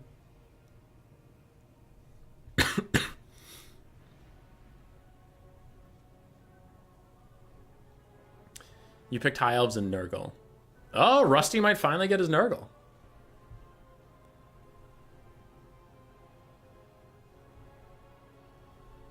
Slash just Warriors of Chaos with ITP. Yeah, pretty much. Pretty much. All the things that makes Warriors of Chaos strong right now is Hellstriders, right? Like that's honestly a huge thing that's keeping Warriors of Chaos even relevant to talk about is strictly Hellstriders. Because without them, in Warhammer 2, Warriors of Chaos had the best front line in the game, Chaos Warriors. Best front line in the game. Best skirmish cav in the game. Best Lord selection choices. Not necessarily the best Lord, but like the best range of Lords. Because Sigvald was really good.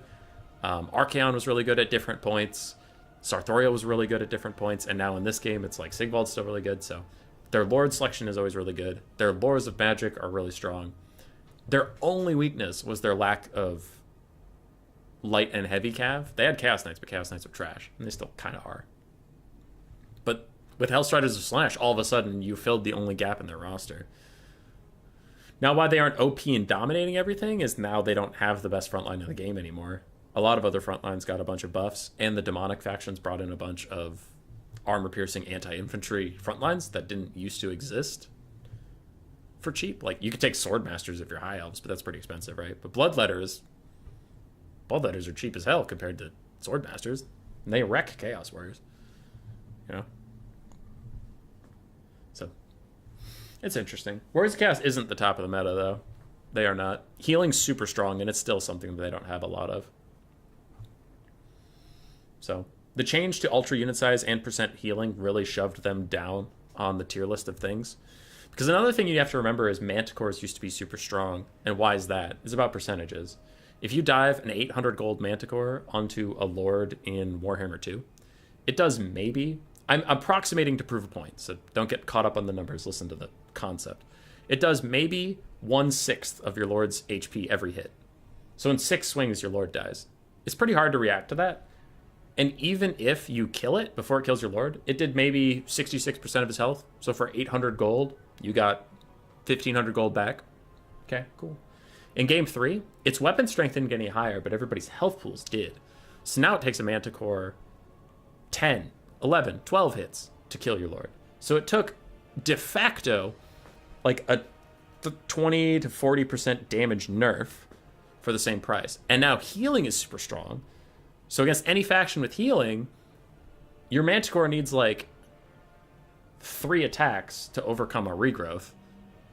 So it's brutal. And that's why I don't see the Manticore summon anymore. When it was in any game in Warhammer 2, if your faction had the Lore of Beasts, you took the Lore of Beasts, you took the Manticore summon. We don't see it anymore. That's why. Because it's the same wins and magic cost, but it doesn't get out nearly as much damage. And it's super easy to recover that loss. So Chaos got hit pretty hard by that. They were heavily reliant on Manticore abuse. Manticores are now fine. They're not bad. They're just fine. And they used to be super mega OP.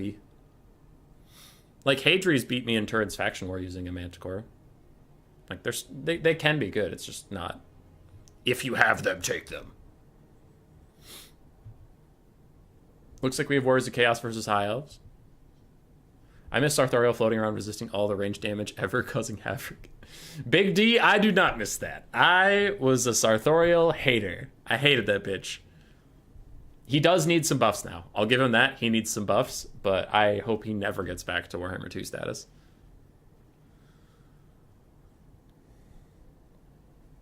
Battle Chicken playing ping pong in the back line, pretty funny to watch. Oh, I had some angry videos talking about Sartorial, man. Complains in a non-constructive way. I wonder if we're the only nation that could claim Nurgle to be a part of their culture.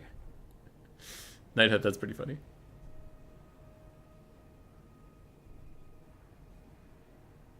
Saying Nurgle sucks is Nurgling.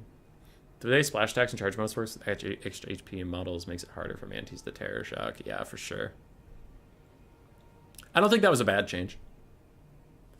Why was Sarth so strong in 2?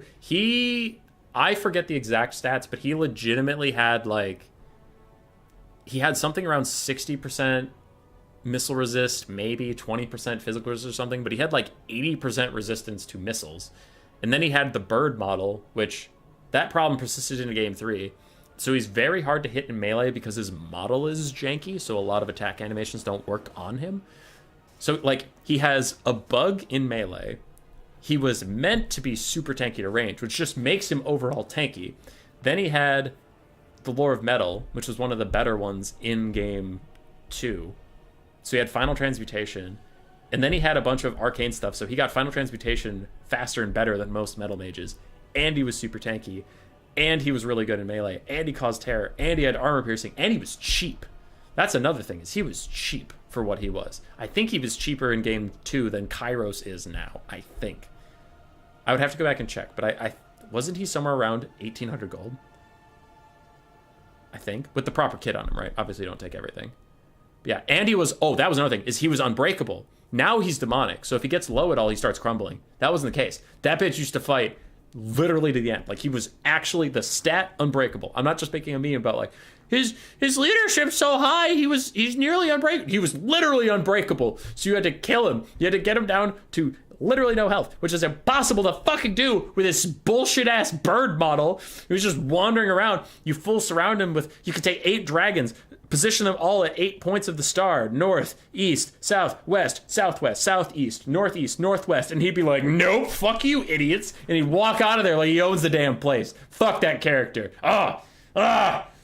You're dredging up the old hatred. I hate him. I hate that bitch.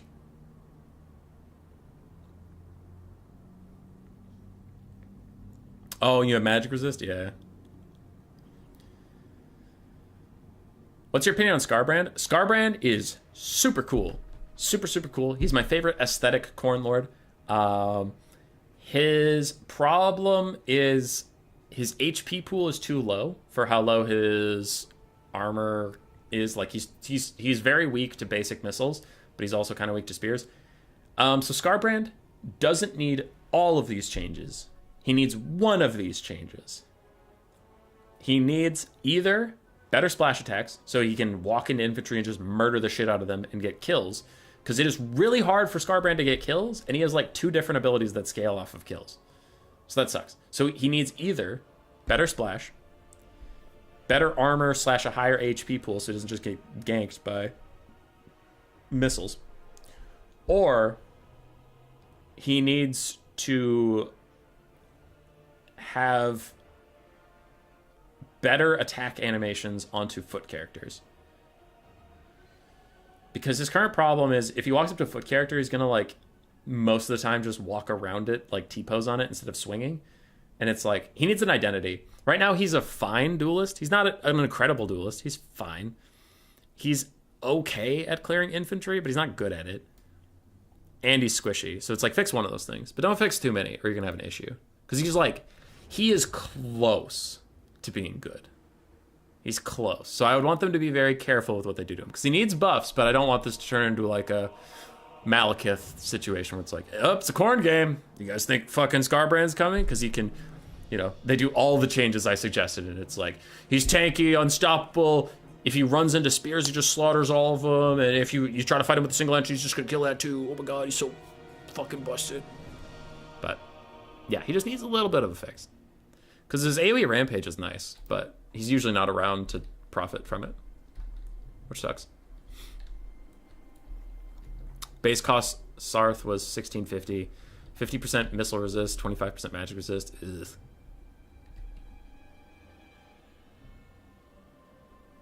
Yeah, and you have to remember that in Warhammer 2, magic resist and spell resist were the same thing. Now magic resist doesn't exist. So back then, spells and anything that does magic damage did 25% less to fucking Zarthoriel. Scarbrand should be a top tier duelist but squishy. Big D? Yeah. Or he should be tanky, but then not the best duelist. So he could just wade into, like, swaths of people and start murdering them. Like, that's fine. I think Scarbrand needs an identity. And that's my biggest thing about him, is right now he is decidedly middling at everything, which makes him bad. Where it's like, what does this unit do? When do I take this unit? What do I take this unit for? And Scarbrand needs that. He just needs something. He needs a reason to exist. And right now, he's cool as shit. That's his only reason to exist right now. What up, Adelmo? Always appearing when RTK is on stream. That's suspicious. High elves are set up, so I can talk about their build now. For Pegaz, or Lucinia, whichever you wish to call him, we have Imric up in the skies, full kit. On top of his dragon, we also have a Flame Spire Phoenix. Front line of White Lions mixed with Rangers. 5 Lothern Seaguard, none of them are shielded. And in the trees, we do have a Mage of Life with Dwellers Below and Regrowth with both of their mana and regen items. On the other side, excuse me, for Nurgle's PA, we have the Warriors of Chaos, first sighting in quite a while. Marauders Great Weapons, Chaos Warriors of Slaanesh with Hell Scourges for their high melee defense and ITP and physical resist. Interesting. Some Chaos Warriors also mixed in here. Do have 2 Armored Chaos Trolls. Those are the flavor of the month for some reason. I still think that they're trash, but a lot of Chaos players have been taking them and doing honestly okay. Whenever I try them, they feel like garbage, but I see them do well, so I understand, like, these are good units, I just don't know how to use them. We do have 3 Marauder Horsemen with Throwing Axes and 3 Hellstriders of Slaanesh. It's a very good build from Chaos. It's a very good build from the High Elves, too. I think Imric is going to have to play better to win, though. I think if both these armies are played at the same level, I feel like Chaos is going to win, because their front line's going to push through. Their flanks, I mean, they have complete flank dominance, because the High Elves have literally no cavalry. So it's all on what Imric can do, and if he can avoid getting sniped out by Archaon or something. Now, Archaon does fire damage, and Imric has fire resist, so maybe he'll be okay there. But still, he just can't... He can't land and have Archaon and Hellstriders gang up on him. Like, that's the thing he can't allow to happen.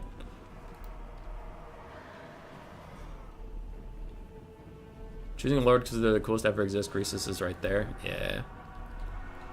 Welcome back, Aaron. Front lines are advancing, taking a little bit of arrow fire, trying to get caught up on chat real quick.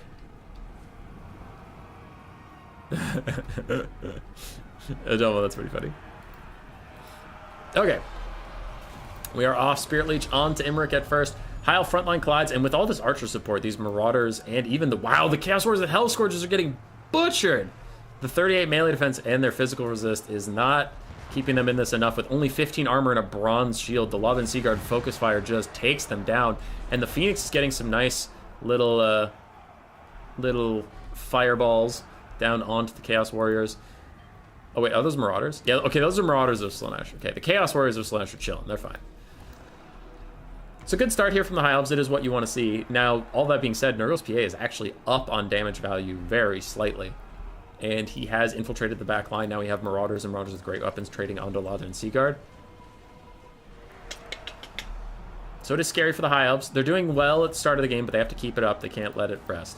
Armored Chaos Trolls are also going to be a big thing. They are about 1,000 gold. I think it's 900 exactly. So if you can route them off and stop their damage potential, that is a pretty big value trade up for you. But if you can't, oh fuck, okay. Imric is landing on top of Archaon, surrounded by trolls and Hellstriders nearby. This is exactly what the start of the game I said he has to be careful of not doing, but he's just fucking going for it. He throws Lord of Dragon onto Archaon. He's going all in on the snipe now, but he is getting surrounded. There are trolls, there are Hellstriders all going for him. Now, the Hellstriders have to be a little careful. They can't just present their backs to all these Lava and Sea Guard. One Hellstrider is holding the Lava and Sea Guard off. This other Lava and Sea Guard probably has to help out. This fight is the most important of the entire game. We have throwing axes all hitting Imric. The Flamespire Phoenix is trying to help as well, but Archaon, he's chilling. Archaon doesn't care about that Flamespire Phoenix at all. He doesn't care about anything. Imric does have to walk away. He takes an overcasted regrowth to try and assuage his losses. But the Hellstriders are just following him, doing some good damage. He did take about 1/3 Archaon down to a little less than half HP. And a big Dweller's Blow is going to hit all these Hellstriders. That could be huge. And it is going to bail out Imric, but a counter Burning Head is going to take out the Lava and Sea Guard. Man, just death and destruction across the battlefield today.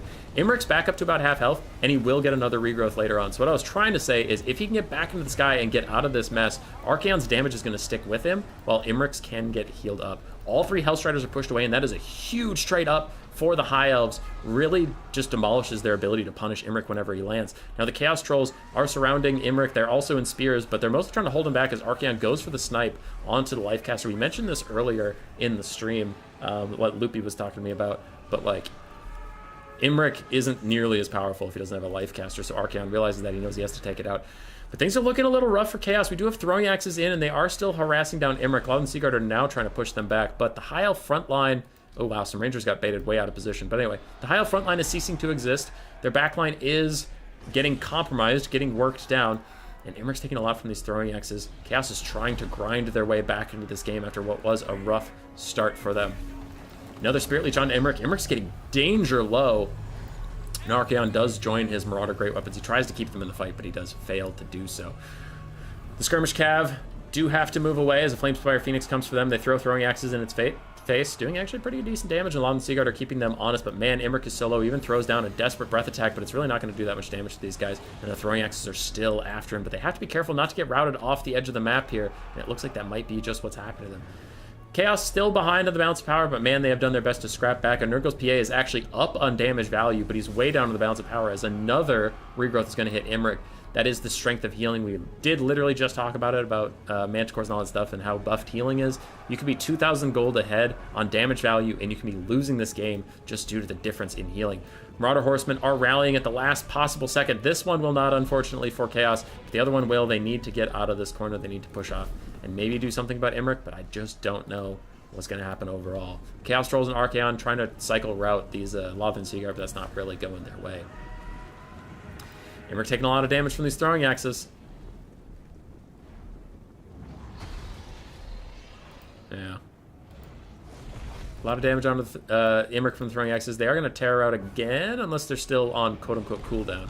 You can't tear out, like, so close after tear routing already. Archaon's coming in. He might be just going for the snipe attempt now. Yeah, he throws the Spirit Leech onto him, but I'm kind of surprised he didn't just commit to the fight and run up and roll Imric. Because if he takes him out, there might be a chance for Chaos in this game. And oh my god, he's fucking doing it. He's got Slayer of Kings popped. Imric gets a big hit on him, but he takes a hit in return, and Imric is dead. The High Elves will lose a little bit of leadership now, but also this leaves Archaon to just work down that Arcane Phoenix. Sorry, Flamespire Phoenix. Archaon's going after the Lifecaster now. There's still hope for Chaos in this game. Flamespire Phoenix takes a ton of damage from something. I think it was a Marauder Horseman volley plus Lava Seaguard, maybe friendly fire. Archaon's still chasing down this mage. He is going to get a rear attack onto her. And he gets a pretty huge hit. He is going to rout her, and if he can just follow her off the map, that'll be really big for the balance of power, keeping it away from Army Loss's territory. Now, these Chaos Warriors of Slaanesh with Hell Scourgers that we talked about before, they are going to be clutch in this game. They're still half HP. They have 55 melee defense, high armor, and they can grind through a lot of high elf units. The Lifecaster is off the field. So are the Chaos Trolls, though. This might be another one of those games that comes down to if the Flamespire Phoenix gets its rebirth or not. Marauder Horsemen throwing themselves into the fray with these Lothan Seaguard. I don't love that. I kind of wish they would be getting used to chase anything that's routing. What the fuck? Oh, a misclick. He tried to click on the Phoenix with the Spirit Leech, but it hits the White Lions who are already shattered instead. Very unfortunate. I think the flag just got in his way. In the distance, though, Lucinia has forgotten a full health, full ammunition Lothan Seaguard that could come back to bite him if this game gets away from him. Now, if he had his Burning Head instead of that Spirit Leech, he could have roasty-toasted all of these units. Flamespire Phoenix getting some nice bomb drops onto the Chaos Warriors of Slaanesh. Archaon is getting focus fired on all sides, and he just doesn't want to sit and fight any of these spearmen. I think he might be running out of juice in this fight. Flamespire Phoenix gets a rear attack onto him, does hit Archaon, and Archaon decides to go fight some Rangers instead. But, oh, he might be going back. No, now he's coming for Lothan Seaguard. Yeah, I think that Spirit Leech, like, it was obviously a whoopsie. He didn't mean to hit the White Lions that were already shattered, of course, but I think that Winds of Magic should have just been saved for a Burning Head. I think that was more important. Because Archaon can kick the shit out of this Phoenix. His problem is not that he has to kill a Phoenix eventually. His problem is that he has to kill all these fucking high elf infantry. Oh, those trolls shattered? What the hell? What the hell? You had plenty of health. Fuck you, trolls. Alright, Archaon's getting near to army losses as his army abandons him as they make him do all the fucking work in the world. And man, he is trying, but he is alone. Chaos Warriors of Slaanesh do have ITP. They can't tear out away from that Phoenix if they wanted to. Archaon will go down. That is going to be army losses. And Lucinia will win the newbie tournament. But Nurgle's PA coming in with a pretty valiant attempt for the first tournament I've gotten to cast of him. Very GG.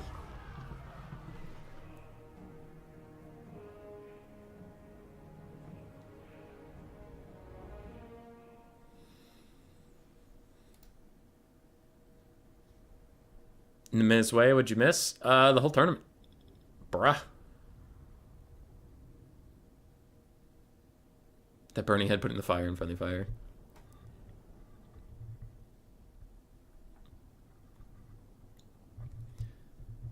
Yeah. Easy Archaon carry. Oh, he was close. He was close.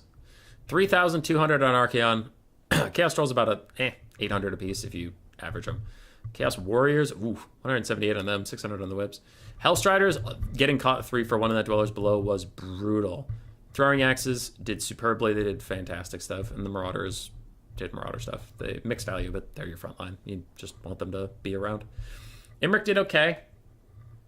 He did okay. Little too ballsy with him, and those Marauder Throwing Axes were just all over him. Flamespire Phoenix did fine. It had really good bomb drops.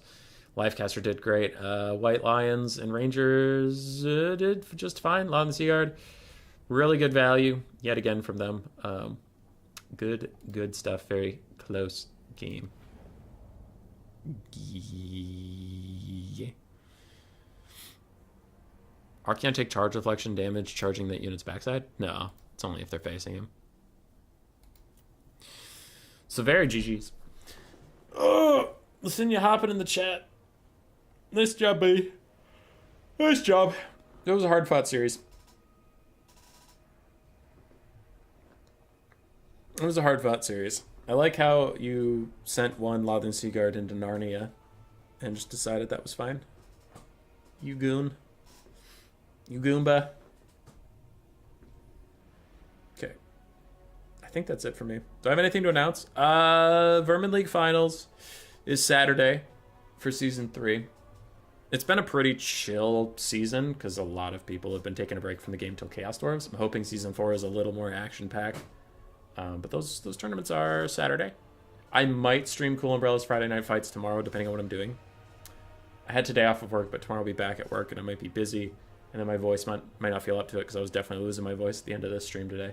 So there's that, and then Sunday, if I'm feeling it, I might stream the ODM stuff. Okay.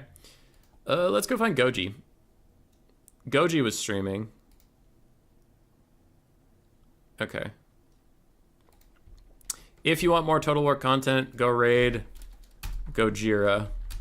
Oh yeah, Cuden's posting my Discord. Join that if you want to participate in future events. But yeah, if you want to see Goji streaming some Land Battle Capture Point mod stuff. One crane gunner got a shit ton of value. Like, it took out literally like... I just posted the thing, so you can go raid him if you want. That'd be kind of fun. Or at least pop in and say hi to him or something, but yeah. And then just take like... But that's all I got for you today. Goodbye forever.